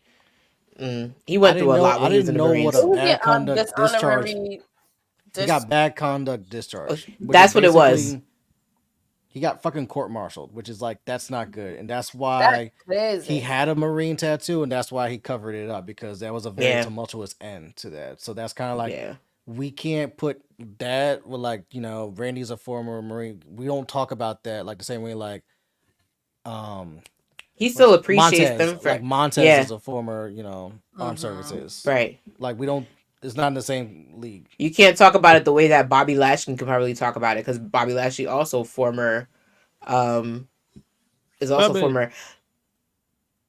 But his story is compelling because he basically like can't talk about it because he basically did it on purpose. So that's why you're never gonna see that brought up. Like he's very open Bobby with it. Lashley, though. Did y'all see him taking like doing like the ice bath in the outside in the cold? You've never done that? Well, the ice bath? Not in ice water, in hot water outside in the cold. Haven't, but I want to. Is that weird? Oh, look at them! Oh, I love them! Oh, yay! Oh, the people that open. I never heard of them. The war. You got to listen to their music. I've been on this dive of like trying to figure out how many black people are in country. No. So that's how I be. I love I don't that. control Stop the it, Brian. Fan too. I don't control the. That's what people were like. People were like. People were like, "Who's?" Because Brian, I knew you're gonna go there. I knew you're gonna go there. If everybody was like, "Who's Jelly Roll?" I'm like, I gotta explain to y'all who Jelly Roll is. Y'all never heard. Need a favor? No. That man. I saw him go viral on the night of the awards. Well, they used their song. They used his song. I think months ago for a pay-per-view that he was featured on. You can tell everybody got their belts, the world championship belts, because they keep wanting them. I think it was like took them forever to arrive. It looks better, like the more you see it. Like when they first did it, I was like, I want Seth's belt, but I'm not paying fucking $600 for it. No, you wait till they go on sale. That's the key. That one doesn't go on sale. It will. Everything else goes on sale except that. It's like, man, it will. The US title $299. I remember when I got it, and it was only like 8 months old. I was surprised how fast it went on sale. But when you see it in person, that belt is fucking gorgeous. Mm-hmm. It's not gorgeous to me when he talks about banging his fiance with the belt on. So no, not Logan Paul. No, you're not gonna talk about. Okay, thank you. Yo, okay, Logan just Paul. Want to make that very clear. We're not talking about Logan white Paul, privilege Randy Orton, incarnate. SummerSlam. Spicy. No. Yo, everybody who goes on Logan Paul's show has a match with him. No, I don't want it. Why? I kind of do. No. Why? Seindole. Because I don't. Take your feelings out of it. Logically, it's why don't you want this match? Because it's beneath Randy Orton. I don't want anything else beneath Randy Orton. I'm sorry. A lot of people felt that way with Steph too, but they ended up having a good. Because it's but look at why Roman did it. Logan wanted to be the WWE champion. You think Randy Orton's gonna sit there and be like, I'm gonna be US champion because I feel like it? No, what the fuck? He will be done lost the belt by then. It'll be a special attraction in that. No. Not to mention, Logan would put on a good ass match with Randy. No. I stand 10 tones down. I don't need it. There's so many other people Logan Paul can touch. I'm good. Like the fact that I feel like, and it's like I understand like Logan Paul's the attraction. They gave that man the US title for a reason. It's for him to best other people beneath him, and to be a challenge because while it would be awesome and great for him to go up the generic like top stars for a US championship, I don't see it happening. And it's like my hope for this run is for him to give somebody else a chance, somebody else who we know can literally put on like the match he had with Ricochet, like a highlight reel. Yeah. But for the belt, and it's not to say I don't have this confidence and faith that it's not Randy Orton. Maybe it is, maybe it's not. But Randy ain't it. It's no. I think LA Knight fine. Not Randy. Sorry. It sounds like I'm being biased because I'm a Randy fan and I want what's best for him. I But get what you're saying. I like what Black Thought said too about him being a legend killer and Randy being like, not Boom. me. Yeah. Okay. Wait, Solo wearing shoes? Oh wow! Right? It was a matter of time. It was a matter of time. They did it to Rusev too. When Rusev used to be I got a bone to pick with. Fucked up his ankle, and then they're like, "Yeah, go put on some boots." That's why. Go put on some boots. I got a bone to pick with Fanatics because why is my CM Punk hoodie coming January 7th? When I literally can go up to, I literally could have went to Brooklyn and stood outside and bought a fucking shirt. Like, who they got me messed up with? They need to deliver this hoodie today. Because I had plans to gloat. Man, they took away my ad deal. Oh, they did? Fanatics for you. Yeah. Fuck them.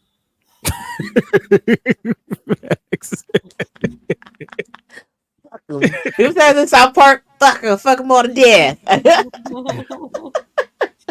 I'm hoping this is kayfabe and not real. I'm putting this in the group chat. Okay. Okay. This will be the part where we advise for y'all to check out the group chat, but you're not invited. Watched on SmackDown. Exclusive. Oh man.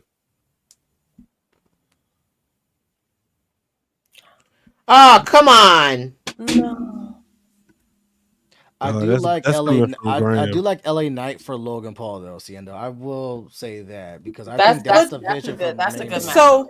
So like, do you get what I'm saying? Like, and it's not right. And it's not to say that it will never happen between him and Randy, but I feel like with this US title, if you're going to put relevance to all your titles, because that's what they're trying to do. That's why they gave it to Logan in the first place. Like, the hell with all the things he said in the press. You want to sit there and smack cheeks with it, fine, we don't care, we get it, but it's the relevance of why he won in the first place.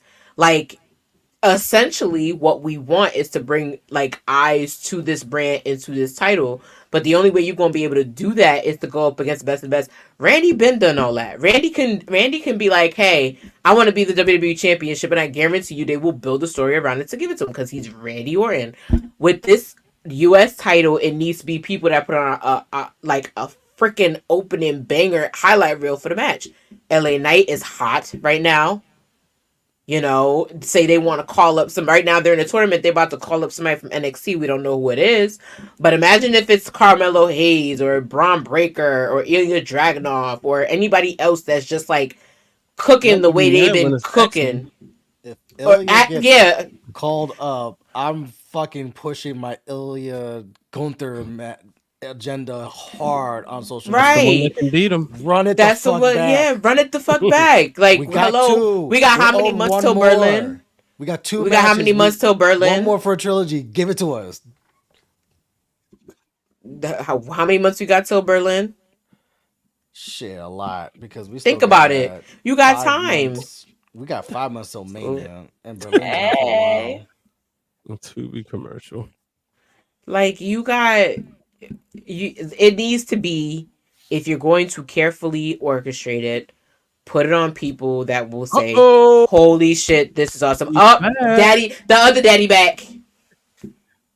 The other daddy? Who the fuck is the other daddy? The tribal chief is back. Oh, next week. Oh, I can't wait. He was like, there's some people. Can we talk about some of our favorite Randy Orton moments? Because it just popped into my head when he did the screwdriver thing to Jeff Hardy. Oh my! That was so hard to watch. I know you're gonna bring that up, like, but in a great way. I was just like, what the fuck? That was crazy. Now you remember when he threw one of Jinder Mahal's peoples down on the table real hard? Then he kind of he's like, the Bollywood boys, where he's just like, fuck it, YOLO. And then he's like, he's like, he'll be all right. He's like, oh shit, no, he wasn't. But I remember when he changed his music from the other joint. Hey, nothing you can say. You can be. Listen, that was entrance though. It was good. You know why? Because he had like the gold fireworks coming down in the background while he was doing his thing. So it was very like what you would have wanted an old school heel classic type thing. It was And Legend it Killer. just, yes, it was just literally like a montage every time he had his entrance. So I did like that theme song a lot. Yeah, me too. Is Sometimes you it gotta play it. Is it I bad like that this one the though. petty in me wants to say my favorite Randy Orton moment was when he punted the entire McMahon family, and I feel like he did that for Brett. Yo, I never thought about that part. Justice for Bret Hart. I'm sorry. Justice for Brett. Justice I'm for gonna do Again, what you can to do, Brett. build I'm up punting the entire family. That means fucking Linda. to build up to that match and everything, but the feud was, I mean, the finish, the match. But I that feel like build was just the build was awesome. I feel like him having a stable in Legacy was kind of where everybody got the whole mentoring thing from, because I don't think he meant to be a mentor. I think he just meant to have a group. And then, oh, that was so cute of him. Oh, see, like, how can you hate? You'll see in a second. But like, a lot of people don't see the mentorship in him, and I don't think he did. But then when you hear from like Ted DiBiase and you hear from Cody, their words are both imminent. Like, he really taught me a lot. And you can literally not, like, it's like when you have a job and they try to make you like a leader and like, I'm here to get a fucking check and go home. But then at the same time, if you see like your coworker doing some dumb shit or doing shit that they need help with and you just inadvertently jump in and help them, you don't know what kind of help you're giving them. It might have helped them in the long run. That's just what I think Randy went through. And it does kind of bother me that he's not on a lot of people's Mount Rushmores, but also he's kind of like this uncut gem that you should appreciate, and that having him for 10 years is going to make a difference, because this is somebody who's in the game. He's like we say, the people that were my new are now the legends, and now he's a legend, but he's just like a really scoped out, I mean, very active legend. That, just saying, you know. Vaughn put it perfect. Where it's like, if you were to build a wrestler, Randy Orton is literally the guy who you craft. 6'5", lean, built, but super athletic, but super super strong. fast. Machismo. You can use them in like so many different things. Where like you could put him against small guys. You could put him against like, No Big matter, Show and yeah, shit like no matter that. what hat you have, he could be amp. He's very charismatic. And he passes the Vince test, which is like, if you put him out in the general public, everyone's like, who the fuck is that? Yeah. Like, he stands out. I don't want to be the kid that bullies his kids showing up to the school to talk to him. Cause I'm getting on my knees and I'm begging for forgiveness. Like, he acted with his kid's school. Like, you go on social media, he went to his daughter's volleyball game. His daughter is actually on a volleyball team, and they went to a volleyball game and the kids recognized it was him and they were doing RKOs in front of him. I'm like, oh, that man living his life. And I don't think a lot of people they don't see it till now. He's had a lot of outside influence, because they joke about doing RKOs outside at baseball games.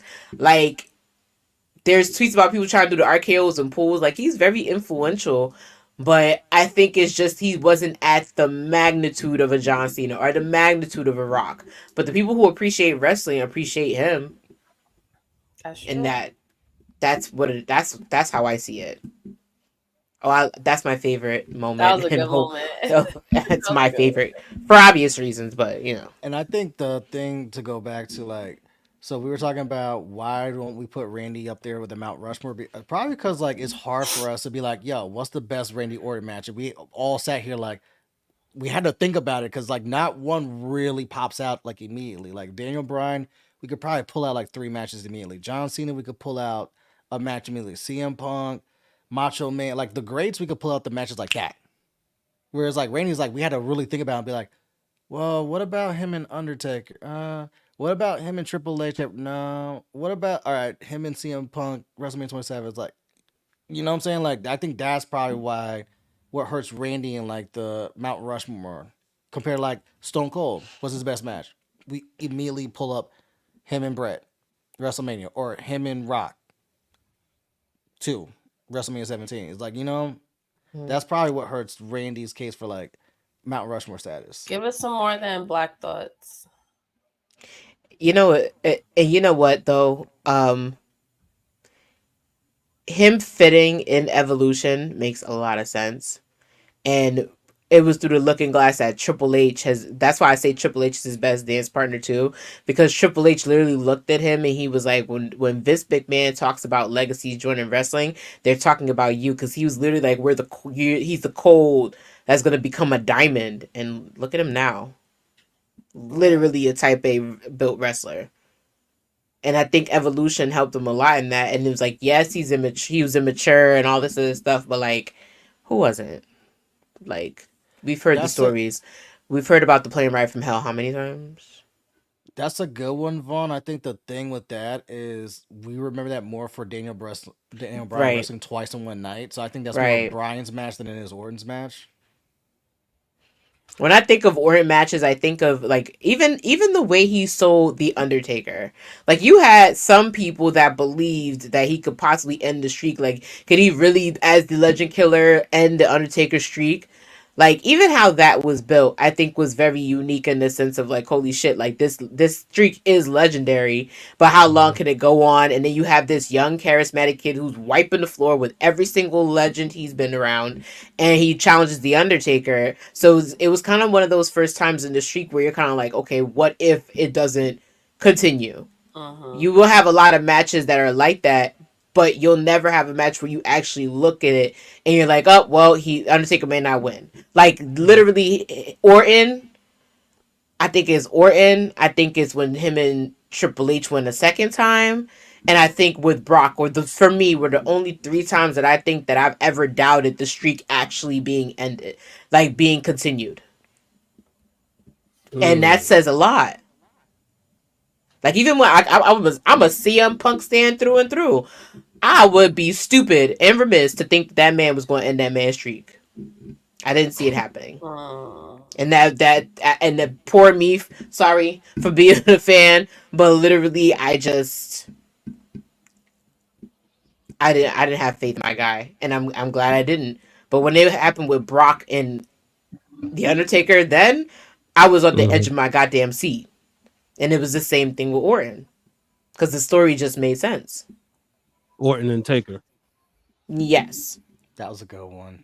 Now they had. I love their Untold too. When you sit back, 21. That's a good one. Their Untold's really good. Especially, even with his dad involved, and we want to be honest, we wouldn't know really who Cowboy Bob Orton is if it wasn't for Randy Orton. No, same, because I had no idea, and I was like, okay. Yeah, he would have been that other person in the ring with Piper, Hogan, and Mr. T, and like Mr. Wonderful. How many people really talk about him? It's the wrestler fans that want to prove that they know old school stuff. That's who talk about those guys. But because of were you there in 1978 when no, motherfucker, I wasn't. Right. Did you know that Dusty Rhodes? No, nigga, I wasn't even conceived yet. Damn it. My parents weren't even together. Leave me alone. Like, my parents weren't even fornicating. Leave me alone. I don't know. But if guess what? That's what the network's for, baby. I don't don't. But Brian's right. Those are the type of fans that would explain it to you. Yeah, Orton made, his family relevant, Those little weird shoes is different. I'm glad he is. How do we feel about that? I don't mind it. I got used to it. Like, as much as it's uncomfortable that people are barefoot in the ring, but I got used to it. LA Knight's shoes make me uncomfortable. Oh my God! Did everybody hear about what's happening this Tuesday on Dynamite? Yeah. No, because right now my timeline is Charlotte and photos of her getting helped out. The Von Erichs are gonna. It's Wednesday. Yeah. Oh, okay. You said Tuesday. No, Wednesday. It's the Von Erichs for Dallas. A good day for Dallas. A good day for Texas. TK said it's Christmas, y'all. Merry Christmas. First time on TV. First time on. You know what somebody said, and I can't. And shout out to TikTok. They were like, I like how everybody has these comparisons to Tony Khan, but like, y'all forget some shit. Tony Khan is the nigga with money. He's like, he could take a video game and make it live. That's why niggas is really mad at him. And I said, no, it's a bunch of other things, but I get what he was trying to say, because you pulling Yeah, like he could take a video game draft and make it live because like hello, the Von Erichs on television in Dallas. Kevin moved to Hawaii. They are in the Hall of Fame. They I was at the understand. Hall of Fame at WrestleMania. I understand. Not like but it's the not thing been, is, never been done on U.S. television. That's not what I'm saying. So why aren't they on WWE programming? Because nobody would care who they are right at that time. Maybe now. Why not? Thanks to Dark Side in the Ring, but like, because they wasn't a WWE team. Tony Khan, but they still could have. They still could have gone back to WWE if it was such a big deal that they were in the Hall of Fame. Never was they chose there. Not to. That's the point. But you not get what I'm saying. But it's okay. My thing is, it would be like 10% of the audience would know who they are. The Von Erichs. And what's wrong with that? So people get to know who they are. They literally have a movie coming out. Time on that. That's what the Hall of Fame. They just, if we being honest, they just made it between this part being in the regular Hall of Fame, and if there was a legacy Hall of Fame and there's no Iron Claw movie and there's no Dark Side of the Ring, nobody would know who the Von Erichs are in this generation. Our parents would, and maybe some of us would, but the way that, to present them this way and put them on TV, no, WWE revived them because of the Hall of Fame, and then we got all these documentary pieces out. But they wasn't a WWE entity. It was only Kerry. Exactly. Like all I knew was Texas Tornado. I didn't know about the rest of the Von Erichs. And even when I say Texas Tornado, there's a generation of people that don't even know who the fuck the Texas Tornado is. Not the VIM lugs. Oh my god, I gotta tell that to Noah because he. You gotta send that to Noah. Oh my god, why does that remind me of Fordham Road? If anybody knows the reference. Yep. That's what that reminds me of. I would have said like if you order Jordans on like Etsy or some shit. It was Kerry. Kerry Von Erich was a Texas Tornado. Yeah, that was the one. Kerry was the one, but if Dave didn't die, he'd have been world champion. He was over like shit in 91. That fucking promotion in Texas would still be on and popping, like tragedy. But yes, while we are gonna go see the Iron Claw, Brian H. Waters and I went to the premiere, and we're gonna go Monday to see another screening. When does it drop for everyone? Shit about Fordham Road, your Brooklyn ass. Stop it. We all know. I know about downtown. I know about Broad Street, Newark. That's all I know. The Jersey girl in me knows about that. And it's same difference. Okay. All right. Is it really like Broad? Okay. I know Pat would tell me because Pat knows what I mean about Newark Broad Street. Yeah. Oh. Okay. Oh my god! Remember when we used to party at that hotel? Dude, that's a housing apartment now. Shut the fuck up. And then I had to read it for Phil's because they were having bed bugs as soon as and then the downstairs they're opening a restaurant. It gave me complete like it gave me a flashback. They turned it into an apartment building. That is so wild.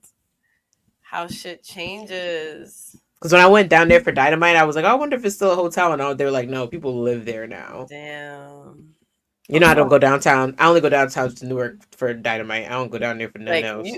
And to park my car to go to the city. If you really, really have to. Nobody goes and down to park my car to come to the city. I say, no one volunteers to go to Newark.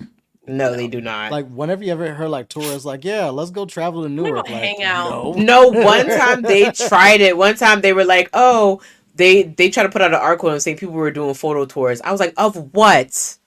The crackheads or the $4.2 million Prudential building that you can literally have your Sweet 16 in? What are you taking pictures of? Nothing. You're taking your pictures of somebody. Who are you taking pictures of? What? Nothing. What does Andy Orton say before he does that DDT, or is it just like nonsense? He just started that, right? Yeah, motherfucker. I love that he's like he milks it before he does the DDT, but now like when he came back, that's what started like What did somebody call on Twitter? Viper. Is this him putting over LA Knight? Viper Steven. Yeah, I can't unsee it. So my coworker was watching it with her son, and she was like, I don't want to be offensive. So she was Hey. like, LA Night is kind of like a cross between socially acceptably attractive and inbred. And I was just like, why would you say? And she said it out loud. And I have to find her Twitter because she tweeted it. I was like, why would you tweet that? Send that my way. I have to find it. My God. She said he's socially acceptably attractive because of his looks, but he's also inbred. But I was like, he's not. Wild ass statement. That's a wild ass statement. How to respond to that? I think it's time to close the club. No, that's when we close down. That's when we close down the fan club. Because what the hell? Being sexy, that's when you gotta just no. When I told Chris I wouldn't repeat this, but like as soon as we got to the arena, and I looked around, I was like, Chris, are these people? I'm sorry. And y'all know me. I say it straight out. And then Chris was like, no, you need to go. She was like, you need to stop and we need to go upstairs. That's why I went to I was like, but they do. This is when we were on our way to the pay-per-view and I was looking around. I was just looking at everybody and I was just like, the thoughts of Seindole B do not reflect everyone else on the PWG fan club. These thoughts are my own. Are her own. My opinions are my own. Full disclaimer. These are not endorsements. Nope. I say my own bullshit. Because I might retweet say, look at this shit. Yeah. Did you see what I just saw? I can't. So we usually can we please throw the word inbred in the fucking box along with we're done. I'm not ever gonna say that again. I'm sorry. Absolutely. We took CM Punk out the box. We're gonna put that in the box. For sure. But I know we always ask when we do appreciation nights, we always ask like, is this person Hall of Fame worthy? And I think it's pretty obvious. Even if Randy Orton is not your favorite, I think it's pretty obvious he is a Hall of Fame. He's a shoo-in. Mm-hmm. I would be genuinely mad if he doesn't headline the Hall of Fame class. Oh, he definitely will. Oh, definitely. But not anytime soon. Nah, he got 10 more years, he said. You know what? He's still wrestling. He's like Ray. You put him in the Hall of Fame while he's still in the roster. That's what I mean. Right. Like, yeah, you could do that, but probably like in the next 5 to 6 years. Yeah, whenever you go, if you decide to take WrestleMania to St. Louis. Is that where he's from? Mm-hmm. I would like to be that. Would be sick. I mean, they have a dome. It's just is that dome any good? But they do have a dome, which WWE does like. I mean, they're bringing it to freaking Philadelphia they're bringing it to Philly, so anything's possible at this point. Exactly. Again, sat in the cold ass rain in New York. And I'll do it, again for Philly because it's the closest I'm going to get to DC Mania. I'm going to wherever it's heated the next week. I'm going there. It's crazy that we literally after this Rumble. Mm-hmm. We're not getting another pay-per-view till WrestleMania, and then after that, there's not another straight pay-per-view. Dylan, they get Perth. He's not. Our boy say he ain't going there. He says like going to the West Side. We're gonna see, but I mean, he's still getting. Yeah, Dylan said Perth is like Brooklyn. Don't do that. Hey, I saw. He said Perth is like Newark. That's what he said. See about the Bronx. I gotta clap back. He said Perth is like Newark Broad Street. That's what he said. Like, that's what he said. He said we don't acknowledge that side. Perth straight up. East New York. Damn. Yeah. Yo, it's like Brownsville. So I know we touched on it, but shall we close out with who we think Randy is facing at WrestleMania 40? Yes. Seindole go first because you basically like nuked like half the damn roster for it. Did I? We brought up Logan Paul and you just threw Logan Paul under the bus and ran the bus over it's beneath him. What do you want me to say? It is. Ciao. Be funny if he kicked LA Knight in the jaw and did it to him, but that's me draft fishing. Oh, I kind of like that. I didn't even think of that. Mm-hmm. If they feel like turning Randy heel anytime soon, there's your guy. You go after the guy with the most buzz, and it's LA Knight. It's LA Knight, y'all. So I am all the way here for that.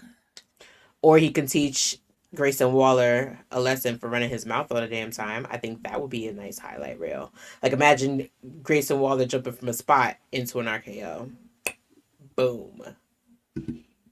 Teaching these youngins how it's supposed to be done because they don't know how to act. Think of how Grayson Waller's been acting, him and Austin Theory. Just disrespecting everyone. That's a good one. Yeah, think of how they've been acting. Who's the perfect person to teach him a lesson? The legend killer himself. Now he's not the legend killer anymore. He's literally like the I'm gonna put you in your spot type person. There you go. Grayson Waller's and so if it was a match, somebody who needs to be elevated, because he's somebody that's also Grayson Waller's had a history of going against. I think of him and Apollo Crews so much because I think Grayson Waller needed him in Apollo Crews. The times that they've had him in Apollo Crews because everybody needs to see how he could do about somebody who's seasoned, and Apollo Crews is seasoned. So I think if it was to elevate Grayson Waller, it would be Randy Orton. I think that would be a good match. I think that would be a great night too. In my opinion. I like it, but I also feel like you need to see Grayson Waller go levels up just because it's WrestleMania, it's Randy Orton's first WrestleMania. But I'm still a line from Kaz. Okada. Call Okada, bring him over right now. Tell him bring Mercedes with him. Yes. And you book the match. Okada, Orton, WrestleMania. Book I want to give another possibility now that you said that, but I'm going to let Justin go ahead. Because now my brain is in two places. Do we go enhancing talent and you have him go in there with a youngin? Or are we going for a special attraction now that Taker's hung up his boots? There you go. And then if we're really getting Punk and Seth, if we're really getting Cody and Roman, there's that leaves limited shit for Randy at the top of the card. Why not just do fucking Orton Cena retirement match, and that's how you retire Cena? Ooh. And it's WrestleMania 40, so you know they're gonna go hard. They never had a one-on-one at Mania. And you're cooking surf and turf because Cena has not won a match in a while. And he's kind of put Solo over. Yeah, he's kind of hinting like I'm ready to go out the door and do Hollywood like full time. And Randy could be the one that puts him out the pasture, which would be poetic in itself. But what if Randy beats him? I mean, what if he beats Orton? Because we think we know Randy said he wanted to do 10 years. He said he was going to wrestle. Then you could do the second match in Roddy Berlin, Piper retirement. And then SummerSlam for the trilogy. Roddy Piper had the best retirement plan out of all those legends. Which one? Him and Mick, it's like the best retirement package WrestleMania 3 in its entirety. And he was going against Adrian Adonis, and they was like, "Oh, yeah, it's his final match." I'm like, "Wait, I done just seen this dude at like a few WrestleManias after this." Mind you, I probably watched it in its entirety, probably like in late 90s, early 2000s. I'm like, I done seen him wrestle at WrestleMania 8. I done seen him, make appearances. I done seen him on Starcade. Like, so how many retirements did he have? I just thought of you retire, but you never retire because remember they all have Legends contracts. I just thought of something. Has Lashley and Orton ever crossed paths? Because if the answer is no, there you go. There you go. Ooh. Because Lashley didn't get a match last year, and that's a high profile ass match. My ultimate fantasy when they free our boy is him and Ricky Stark. I think that would be interesting. Yeah, they're gonna realize how many levels Ricky can go up, because he might not be ready. That's a point. Everybody keeps saying he up next, but good point. I agree with you on that, no brother. I'm just ready. I'm sorry. What you think, Gib? It's another thing I want for Orton, but I don't know if it's going to happen. But it is what it is. I want to unblock me from Twitter. Why do you guys have wrestlers blocked? What you mean? I don't think I have anybody blocked. Well, actually, I'm lying. I'm lying. Ryback blocked me, but he blocks everyone because he's a. I'm blocked by Goldust. I have no idea why. It's but Goldust, Batista, obviously I know why. See 2014 Brian's tweets, and Randy Orton because he said that dumb shit about people pigmentation of skin don't matter. America's getting killed. That's what matters. And I said that's upsetting. And it was at the that week when the back-to-back police shootings, and he said that when I replied, he was on his blocking spree. Oh, Edge was blocking everybody. So I don't think I'm blocked by anybody. Maybe I haven't said anything triggerly offensive. It's when you learn. It's like when you least expect it. When you find out, you're like, oh wait, what? You go to mention somebody. Yeah, and it's like, oh shit, they definitely got me blocked. He said, "What if Randy Orton shows up at Wale Mania?" Kevin probably like this close to being. You will see my drunk ass do the fucking Randy Orton pose with shirtless. That's the case. Daddy's here. I think it'd be like this close to being blocked by Braun Breaker if I keep calling that man. If we keep calling that man Toretto Breaker. Hey, Brian, you know this better than anyone. What happens at Wale Mania stays at Wale Mania. Y'all. That part. I won't remember shit the night before and the night before after. So yeah, my ass is gonna be turned. Wale Mania is the only time that entire Mania week I plan on drinking. Yeah, I'm gonna have to probably work a lot, so I think that'll be the night I let loose, and that's the night I can't. Well, I've always found a balance because I'll definitely be working. Didn't you? Oh God, I cannot wait. We gonna smuggle you some drinks here and there. Be like, hey. Oh no, we get down. The first year I was taking shots with the Street Profits. Nice. And then last year, this will be my first year that I can do the Hollywood shit like y'all did. I haven't done VIP yet, so this will be the first time it's like, this is how the other half lives.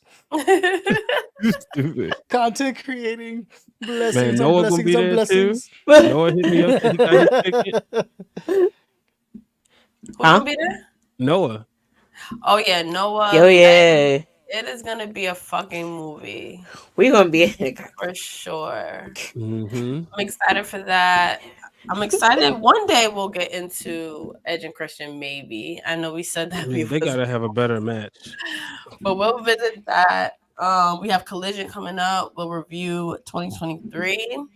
I'm so excited to do that. One of the most wildest years in wrestling. Do the pretty deadly hands. Like, I can't wait. Oh, Spirit Fingers. Can that be a screenshot? Like, these are in Spirit Fingers.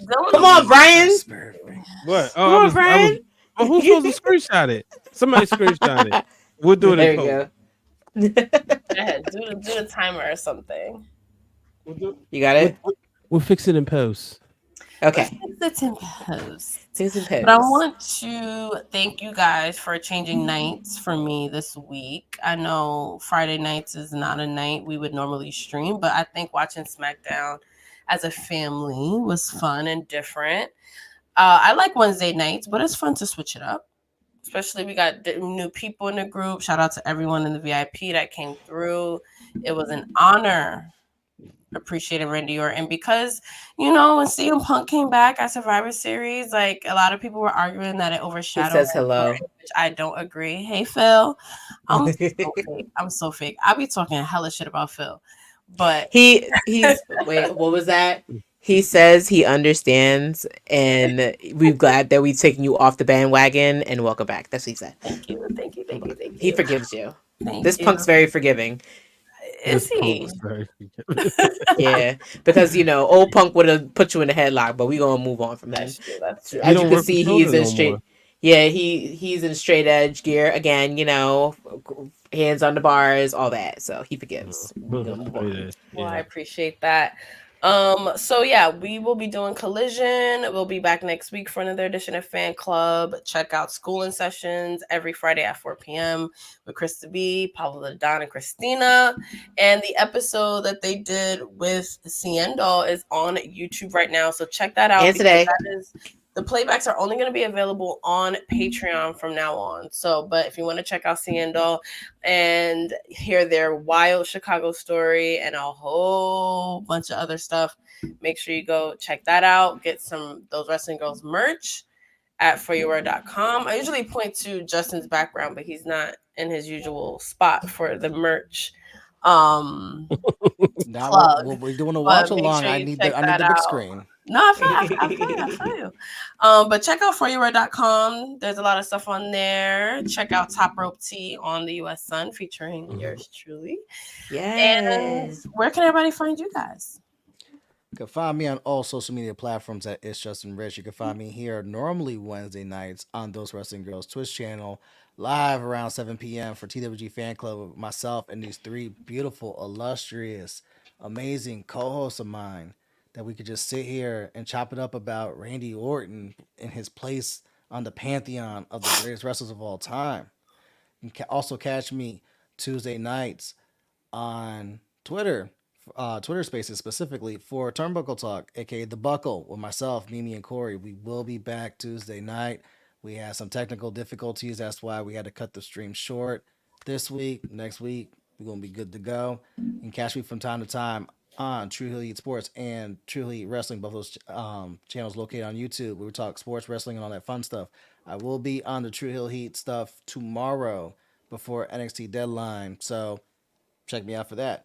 We here, we outside, we active. Salute to Randy Orton.